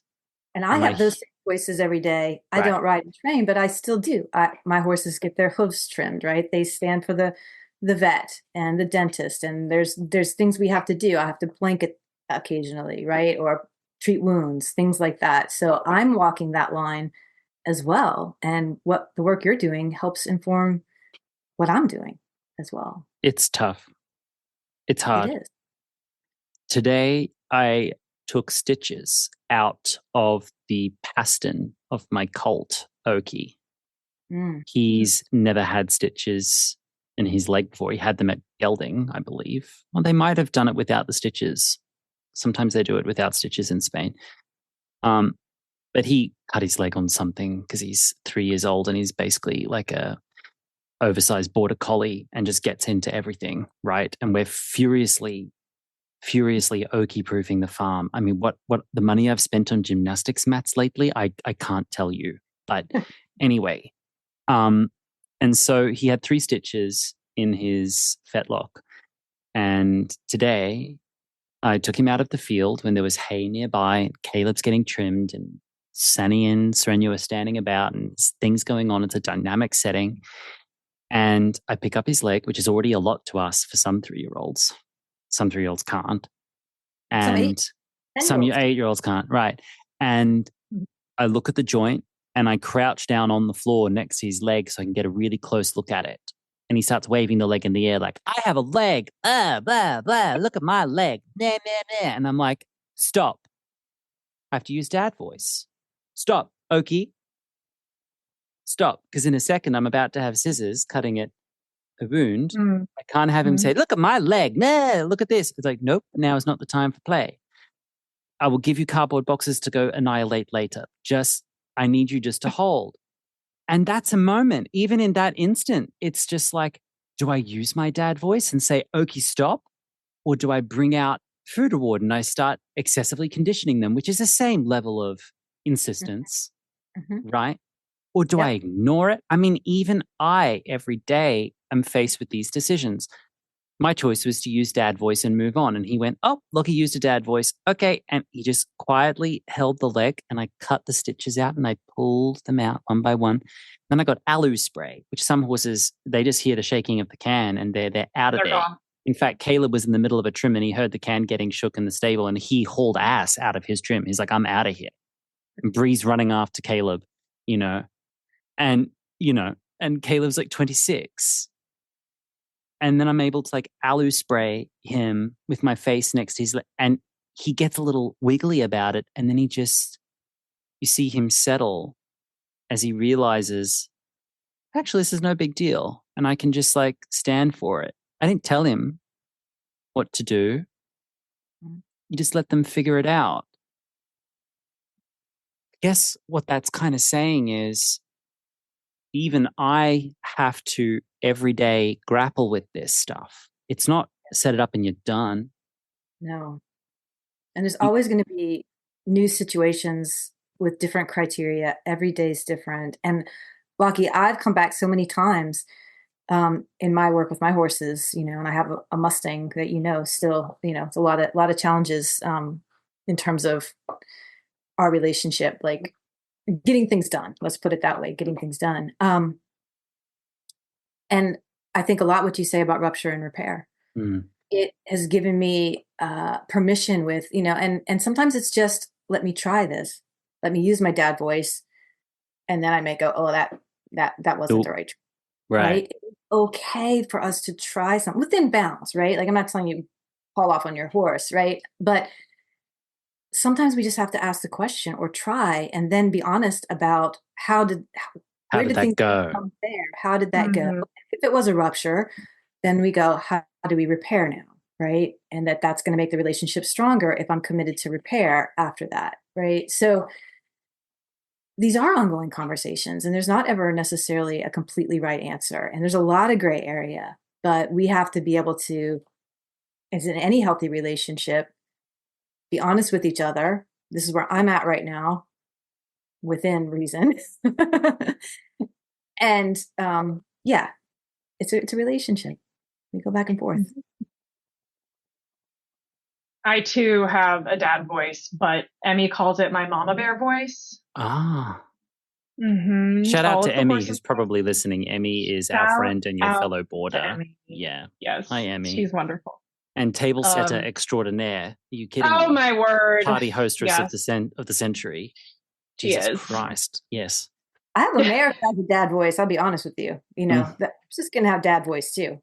I have horses that'll say, not now. in a minute. Yep. I have to be careful with my dad voice because when I use it, it's like DEFCON 3. It's I can stop a horse fight from across a farm with dad voice if I have to. Yeah. Horses I don't know. I've had to in the past break something up or get from across a farm That's a where gift. I couldn't, right? Just like, in that movie Dune, those space witches that use that special voice, like command, it's like that one. And I'm very careful when I use it because I know it's a powerful tool, and I'm not trying to take up all the relational space there. Oki was being Oki. He's just like, look at my leg. Blah, blah, blah, blah. This is fun. Blah, blah, blah, blah, right? He's just being a kid. Yes.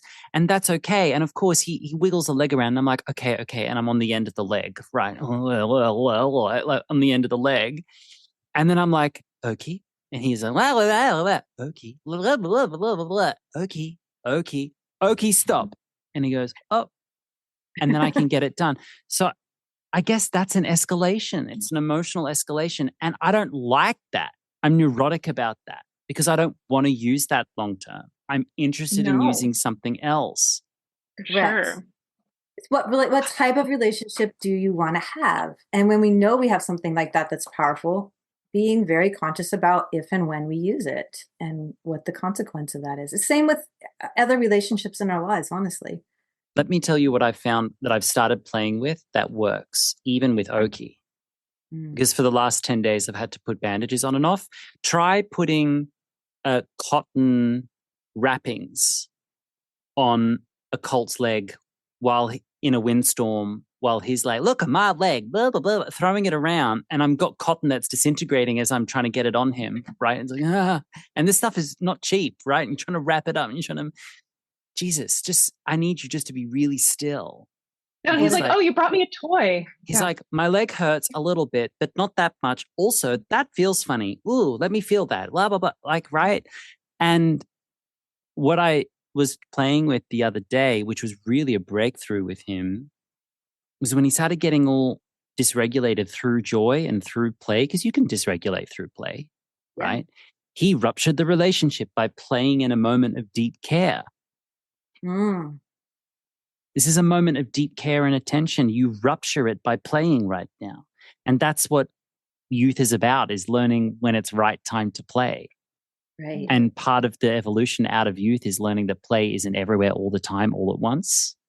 That there are containers of deep care and attention also that need to be paid. And that can feel like a killjoy or like, coming of age. But what I found was when I was trying to wrap him up, I would just stop. And I would almost just like wilt and look at him and take a breath and then anchor my energy way down deep and just wait and watch him settle. Yeah. And then he settled and I went and did it again. The same thing to wrap the leg up. And he would go a little bit more again and I would do the same thing, settle, and then he would settle. And that's my preferred approach. Yes. And that's a relational approach, right? Because you actually that is a consequence of his behavior, right? You're consistently saying, if you behave like this in this moment, this is how I'm going to behave. It's not a punishing of it. It's just a saying, this is how he wants to be in relationship with you, right? Yeah, but then part of me also then says, but I need that dad voice every now and then. There comes a time and a place where to stop him going through a fence where he's going to rip open his leg again. Yeah. To stop him from getting into something he shouldn't when I can't be there to show him energetically. I need to be able to interrupt something from a distance. So I don't know. What I'm saying is I'm deeply conflicted. That you just did, there might have been a situation where you didn't have time to be able to do that. Like, so there are all spectrums. Ideally, we don't choose to do that activity when we're really rushed. Correct. But sometimes we don't have control over that situation. Right. When are we not really rushed in this late stage capitalist hellscape we're all trying to escape from? Right. As someone I know would say, it's best practices. Best practices. Yes. Dad voice is okay every now and then. Who would It's say fine. that? You. What? You say best practices. You would Do I? say, yeah. Oh. You say, like best practices, positive reinforcement Oh. for fear-related things, best practices, that kind of thing. It's just stuck in my head. Oh. So best practices, dad voice. Mm. Mm. Okay. I also say something else. Yeah. Yeah. Sometimes we get in a situation too, and sometimes I just have to apologize to my horse. Yeah. I didn't need Sorry, to. this needs I to didn't. happen. I didn't need to use dad voice there. Mm. Please forgive me. And they I've do. been there. They feel it. Been there. They So feel many that times, energy. yeah. Mm-hmm. I'm gonna do better next time. Just last night, I was grooming Tex after dinner, and the little no-see-um gnats had come out. And it took him, we were in the barn, it took Burn him them all with about fire. Burn them all with 45 fire. seconds to start to have a complete meltdown. Okay. And yeah, if I had a flamethrower and I could just walk around my property and burn all the gnats away, I would. But anyway, so Tex started to have a bit of a meltdown in the aisle. And I was trying to get his fly sheet on him. He was Melting kicking down. at his belly and melting down and dancing around too much. And he actually started to swing himself into Emmy. And I said, "You don't do that." No, ma'am. And I blocked him. I said, "No, sir. You stand. Let me get this on you." And he stood. Mm. Sometimes you have to. But my problem I've had is a using meltdown. that as a way of training on a normal day. Ah, People say, oh, you need to practice that or it's unfair to the horse to use it as a DEFCON 3. No, emergency handling works without rehearsal. That's why it's Agreed. emergency handling. Yeah. Yeah. Yeah.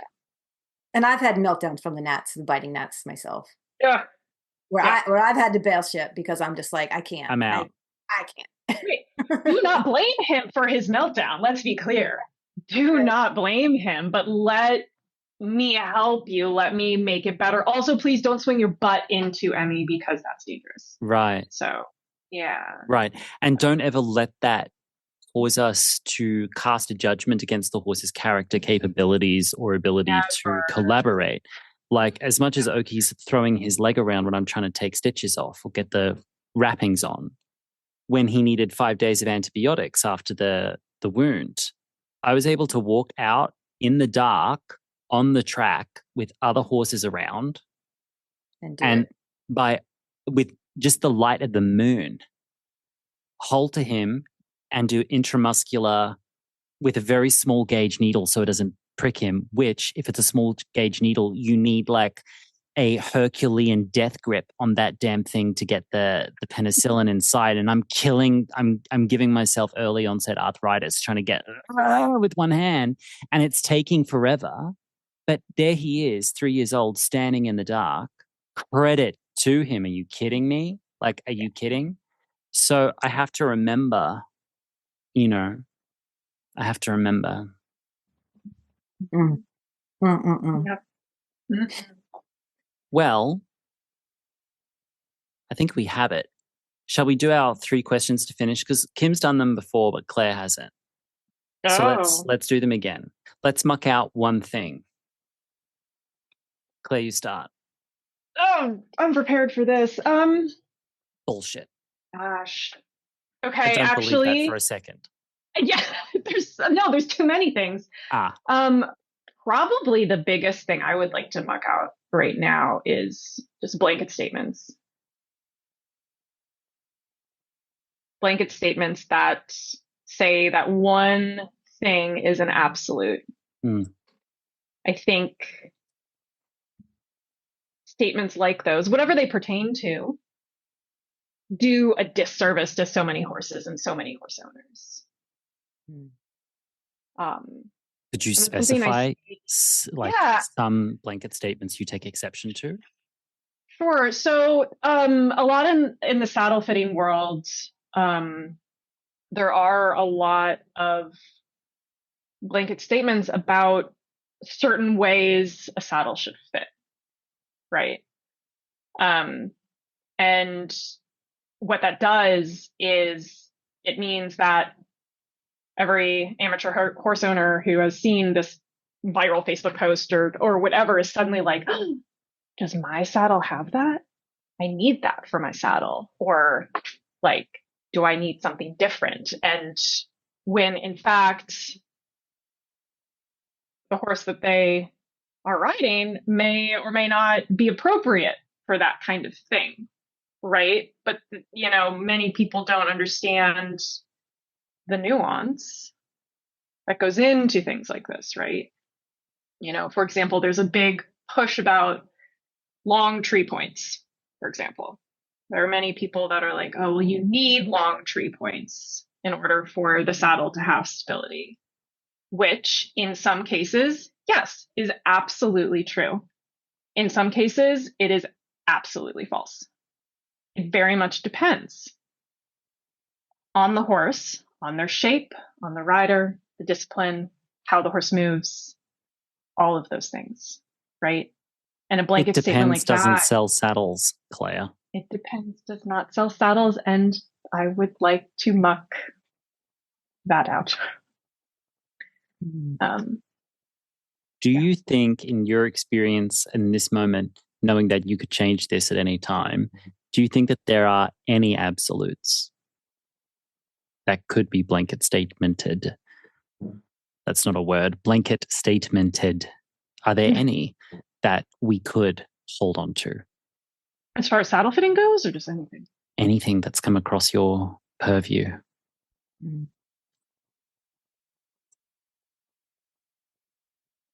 I mean, the only thing is put the horse first. Is that putting the horse first is the right thing to do. That's the only blanket statement that I'm okay with.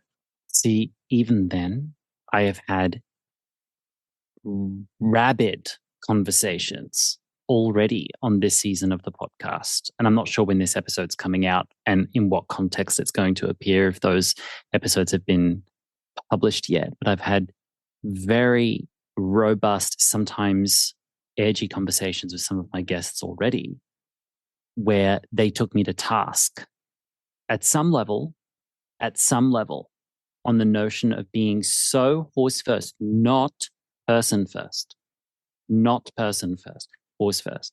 Now, my strategy for a few years has been put the people first, and there's the horse trickle down effect, because it doesn't matter what you can do for the horse. The person gatekeeps the horse. They stand in front of the horse. You have to reach the person first in order to reach the horse. So I started putting people first, and I realized that just doesn't work. I need to reach people who allow me to put the horse first. And if they can't allow me to put the horse first, then I can't put them first. Then I'm no longer a horse trainer. I'm just nothing. I'm not doing my job, right? I'm not a horsemanship coach. I'm a manship coach if I'm not putting the horse first, right? And that loses me business all the time. I could have grown my business so much faster, pissed off less people, ingratiated myself to more of my colleagues and more grown a community if I was willing to allow the people to come first more often. But I have to stand with you in that, Claire. It has to be horse first. Horsemanship, horse training has to be a journey to the horse, not the self. There's an inner journey that occurs, but that's sidecar. It's sidecar. Damn. Can I talk? Yeah. Don't ask for permission to talk in this container, Kim. Just talk, even over me. Hello, have we met? So it's sidecar. It is sidecar. And in your businesses, it needs to be sidecar. And I really like, Lockie, particularly, that you have been talking a lot about that. Recently. And I think it needs to be an agreement you have with your clients coming in that you're here to put the horse first and that you're here to hold the relationship accountable, that's what we're doing together, is putting the horse first. Yeah. I think that's a container, and a specific container. I've had several conversations lately in different communities where, and I know you've seen this too, probably, sometimes some people get so overwhelmed with the care of their horses and doing things like everything is just so much for them to be able to put the horse first. Maybe there's stuff going on in their personal life, there's shit happens, right? There are points when the best thing you can do right now is put you first, right? Because the way you're showing up for your horses right now is creating more problems, or you are so obsessed with putting the horse first that you're not able to make a decision that actually says, I need to get this horse into a different situation because I can't put the horse first, but I'm so concerned with trying to put the horse first. So there's caveats to it. And I don't know that there's one right or wrong way, but I think what needs to be clear, and what I've had to be clear in my business, and it can be hard for me because I'm a horse first person, but in my business, I've made a choice to be human first because I know that when I help the humans, I can help the horses. Like, that is all true. I can't be doing both at the same time. I can't always be putting the horse first and the human first at the same time. That's, I think, the distinction. And I think more horse trainers need to have the courage that you're having to say, in this business, in the work we do together, this is horse first work. And more people like me need to be willing to say, in the work we're doing right now is human first. It doesn't mean I'm saying that horse doesn't deserve to be put first, but in this work we're doing right now, I need you to put you first so that then we can put the horse first. Yes, Kim. Yes, Yeah. and my experience of that is you're saying get off the fence, make a decision which side you're on. Nuance then follows. It's a multi-dimensional conversation. It's a multi-dimensional issue with many moving parts. If you are working with people who need to put themselves first so that they can move on to horse first, then you've made the decision to do that. Too many horse professionals are under pressure to be a specialist, generalist, jack of all trades. Yes. And It's a that's problem. something I'd like to muck out too. Right. Like butter scraped over too much bread. But my experience of this is when you come out of the closet and declare that you're off the fence, people label you, me, people like this, as divisive, as extremists, as critical and judgmental, as a shitty person. How dare you make a decisive decision because, well, I've made a different decision and your decision is somehow a passive aggressive ploy against me. No, that's a leaky ship. That's your boundary issue. How do you mean I have boundary issues? Exactly. The fact that you replied that way is exactly what I mean. I've made my decision. That has nothing to do with you. You can either join me for the nuance that follows, or you decide for yourself and you move somewhere else. That's okay. You can move somewhere else. Right. But I can't be a specialist generalist jack of all trades. I can't skate both worlds. Of course, there is humanity involved in horse first work. Of course, there is respect, decorum, communication, support. I'm there for my clients in the ups and downs of their lives. When they have children, when there's deaths in the family, I grieve that for them. All of that. But at the end of the day, I'm the one that has to refocus it back on the horse, or I'm not doing my job. And I think these are such important conversations too, because I think clients need to be clear what they're hiring us for as well. Because I also, and I have, I can speak to experience about training and all this kind of stuff. But if you're coming to me to work on something with you, and then you want to go down the road of the horse when we need to be focused on this, right? I have to hold that boundary, right? And say, so there are a lot of people who might need both in their lives. Might need someone in their life who's helping them be horse first here, and they might need someone in their life who's helping them be human first over here. Some folks want a 2-for-1. They want a 2-for-1. And I think it's not necessarily just their fault. I don't think as an industry we've No. talked about this distinction, right? But you can't address certain issues for people. You could, but that's not what you're going to do, and it's not appropriate for what you're doing. And it's now that I'm clear about what I'm doing too, right? And I've had to figure out that where that boundary is, because I am horse first in my heart. So I want to help people with their horses, but I need to hold us accountable to staying focused on You. this while we're working together. It doesn't mean I don't care about that problem. And I love to have you to refer to or Claire to refer to, right? Well, this is where I'm jealous of Claire, because Claire's like, I'm a massage therapist and a saddle fitter. And everyone goes, got it. I say, I teach emotional horsemanship, and people say, or what? Huh? Yeah. Huh? Yeah. Right? Like, people don't hire Claire for saddle fitting and be like, oh, while you're here, could you just trim my horse and talk to me about my divorce? That would be great. That would be great. Could you feed the horses for me? Thanks. Love you. Right? That doesn't happen. Right? Yeah. And if it does, it's like really, really clear that it's out of bounds, even humorously so for them, you know? Yeah. But I mean, you just have to get better at running your business, I guess. Yeah, we have to get better at running our businesses. And, I think our clients, we have to have the honest conversations about what the scope of work is with our clients. Yeah. And then they also need to need to respect those boundaries too, right? And hold themselves accountable as well as we hold ourselves and them accountable. Ooh, but they resent it sometimes. They resent it sometimes, don't they? They don't say it. It's thinly veiled. They'll Yeah, resent because it if sometimes. you can pay one person and get all the things, right? Oh, but they want to go there. They would love to go there because it's like, I want to show you who I am. Yeah. And if we could be holistic, I mean, it is like compartmentalizing our lives to some extent, but as professionals, we just can't be all things to the horse and human. I was on a podcast once with Danielle Crowell, who worked for me last year on my social media. Love her. She runs the We Horse USA podcast. They gave her carte blanche to bring in who she wanted. I'm like, why am I on a We Horse podcast? This is like a sport horse thing. She's like, oh, because they gave me carte blanche. I'm like, got it. Okay, great.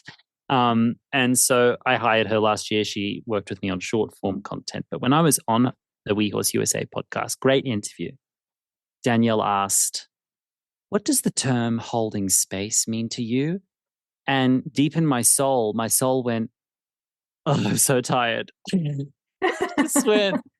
I went, okay, for me, the question is not, how do I hold space? Because does a fish know it's wet? For me, the question is, can I hold space for this? Can I? Do I have more capacity? And the question is then, should I be holding space for this? And if the answer is, I don't have the capacity, or I should not be holding space for this, then I have to let that be known, because it's a disservice and deeply disrespectful for the people who've paid me to be in front of them to not tell them, I can't hold space for this right now. I can't, and or I should not be. Yeah. So yeah, jealous of Claire. What can I say? All right, that was a very long first question. I'll go to the second one. Tide of change. How do we describe it? How are we contributing to it? Claire, I have a feeling you have only just begun to contribute to it. I mean, you are fixing to begin contributing in bigger and bigger ways. That's what my heart's telling me. I agree. I'm beginning to feel that too. I feel like I just have a couple toes in the water. I've been feeling more and more like maybe the way that I can contribute is that I am somebody who is a bridge for people. The walkover? A walkover, a gateway drug, okay, a conduit. Conduit, well, maybe a conduit.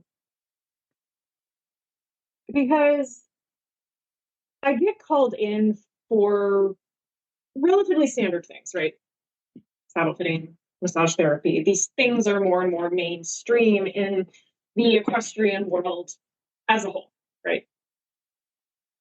arguably much more mainstream than what the two of you offer, right? How very dare you? I'm joking. I know. And I do look at things with a different mindset. Yes, I know traditional saddle fitting, I know traditional English flocking and all of that, but I am looking at the horse and the horse and rider pair with a different lens, I believe, than other people who are doing similar things. And because of that, I have started to get asked about nutrition and training and rehab and those sorts of things because people see me as a bridge, a walkover, that sort of thing. And, for example, and you actually don't know this, just recently I have started to help a barn transition to a forage-based diet. Hallelujah. Which is a gateway drug to really help the horses in more ways. You get that diet going good, you're going to see them doing so much better. Then you're going to start paying attention to your pasture and your setup and your horse keeping and your hay nets and all of that. It's just going to keep going. Right? And that's how I see it in a nutshell. Claire, this is how it begins. This is how it begins. I started as a very conventional service provider, and then people were like, there is something different here. Could you maybe Could you maybe da-da-da? And what I'm saying is like the confusion around what it is you do is usually a sign that people can sense that there's something more there, and they're trying to find it as well as you're trying to find it at the same time. For sure. For sure. Yeah. So that's what I'm feeling about tides of change and the ways that I contribute because, rebalancing a saddle is all well and good and is very important, but it's not necessarily something that is going to take the industry for good, right? It's a big bit of the puzzle. It's a big bit of the puzzle, and it's a very important part of the puzzle. But there's more to it. Yeah. Kim? I think if I were to answer that right now, I don't even remember how I answered it before, but where I'm feeling like I'm really influencing or can influence the tide of change most right now is in this crossover. It's related to all we just said about horse first and human first. In that I definitely have made the jump to I am working with people, but I also, through my equine experiential learning, my horses are involved in that. So it is, how do we still put the horses, it is human first, right? But how do we do that in a way that is not, first of all, at minimum, doing no harm to the horses, not taking away agency, not taking away voice, not putting our stuff on the horses to carry, but still allowing them to participate in that if they choose and how they choose and paying attention to how they choose. Like there is so much nuance here. I don't even want to jump into that ship. I'm exploring it in really intensive ways in my own practice. And I am really wanting to talk to more people who are working with equine experiential learning. And I almost want to say not equine therapy, because the model for that to me is just, I'm not okay with most of the model of equine therapy in terms of from the horse's perspective. So I can be human first in my work. So I'm exploring this whole dynamic in a different way, right? Is it possible to do this work in partnership with horses in ways that are healing and therapeutic and healthy for the horses, and that lets them contribute in a way that is, I don't even know what the right word for that is, right? Hands off. Definitely hands off, but it's even more than that. It's even deeper. Energy off. Hands off, energy off. But where we also do welcome the energy when it is Appropriately placed. And they do have important things to say sometimes, right? And it is important for us to listen if they do have something to say, because it can feel harmful when we don't listen to what they're wanting to contribute in there too. So it's dynamic. So I'm at the edge of that. I'm playing in the edge of that, and I'm wanting to invite other professionals who want to play in that space to play with me. Love playing with Kim Hallin in that space. It's so much fun to play with you in that space. Yes. Yeah. Let's do it. Last question, home. What is something that's true for you, no matter what you've learned, where you've gone, what you've experienced? What's something that's really true for you around horses?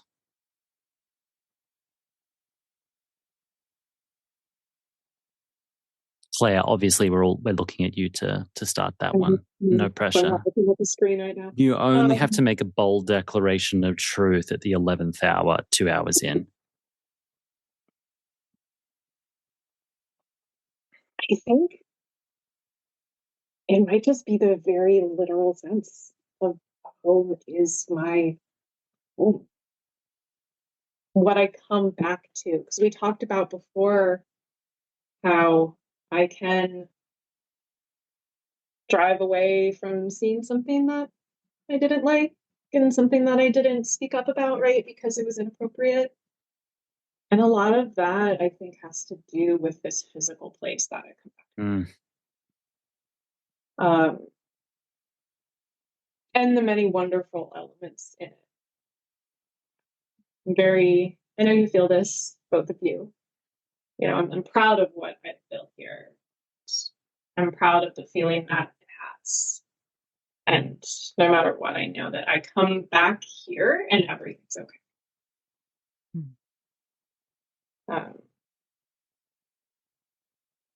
Yeah, it's just that. It is home. Home is home. Yeah, it's like asking a Taurian, what's home for you? She's like, I'm at home everywhere. You can't get me off home. Right. A little bit of that. Mm. Yeah. Mm-hmm. Kim?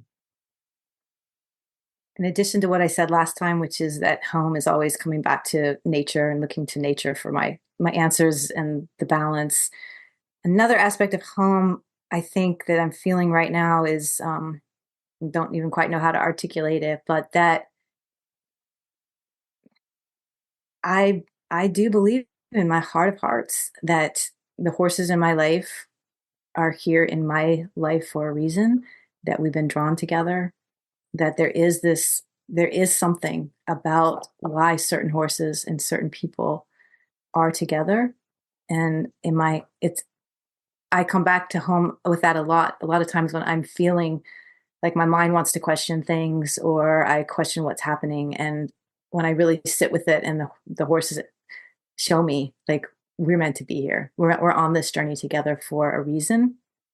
So that feels like home a lot for me, is when I can just settle into that full confidence that we're right where we're supposed to be together, me and my horses. I'd like to say that as much as I'm horse focused, that doesn't mean I hate people. Quite the opposite. For me, home is the people I come back to once the work is done. Once I've downed tools with the horses, I come back to certain people over and over again. And you two are two people I come back to again and again. Amen. In person and with wonderful media to support the relationship, I come back to it because actually, really, truly, in my heart of hearts, real, authentic friendship and collaboration is all I'm interested in. And this false prophet, wolf in sheep's clothing, let me get you closer so I can hate you better situation that I've experienced from some clinic hosts. I'll say it. I've had clinic hosts host me to draw me in so that they could hate me better.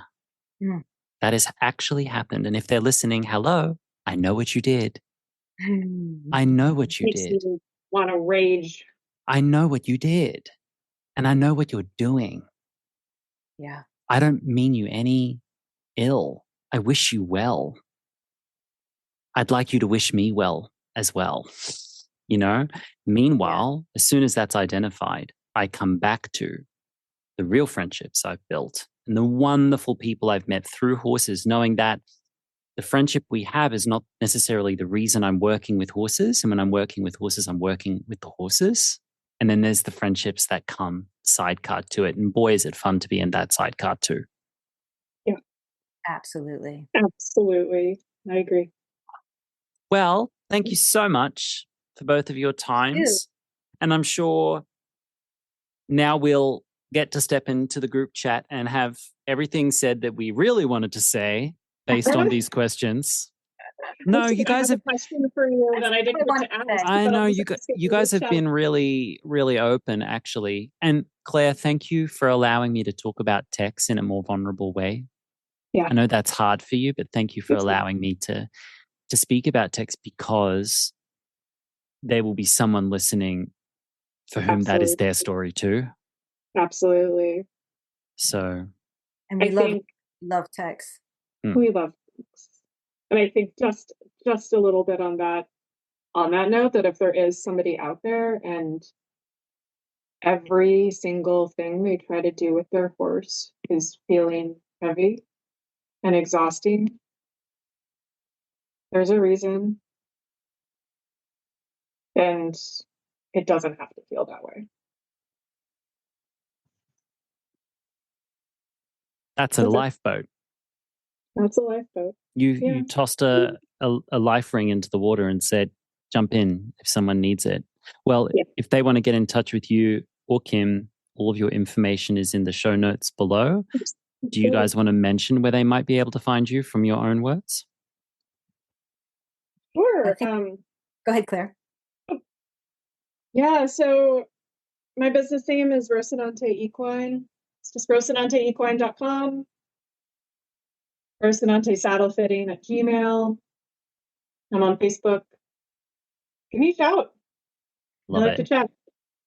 Yep. And Kim? Yeah, I don't even think I mentioned my business name when I introduced myself earlier. So the business is Unbridled, but my website is my name. So it's kimhallen.com. That's a great way. I have a book called Horse Wisdom, Life Lessons for Humanity. That's a great way to start to get to know me. See if you're Amazing book. Amazing book. Vibe. Yeah. I'm on Facebook, YouTube. Yeah. Thanks, guys. Love you both. Thank you, Lockie. Thank you for having us. It was so fun. See you later. Bye. Bye. You've been listening to the Emotional Horsemanship Podcast, and they were my guests, Claire Aitken and Kim Hallin, both situated in South Carolina. If you'd like to get to know them and or hire them for their work and their services and what they might be able to do for you and your horse, go to the show notes of this episode where you will find all of their contact information. And if you'd like to learn more about emotional horsemanship, please visit emotionalhorsemanship.com. I'd love to hear from you. Thanks for listening. I'll see you next week.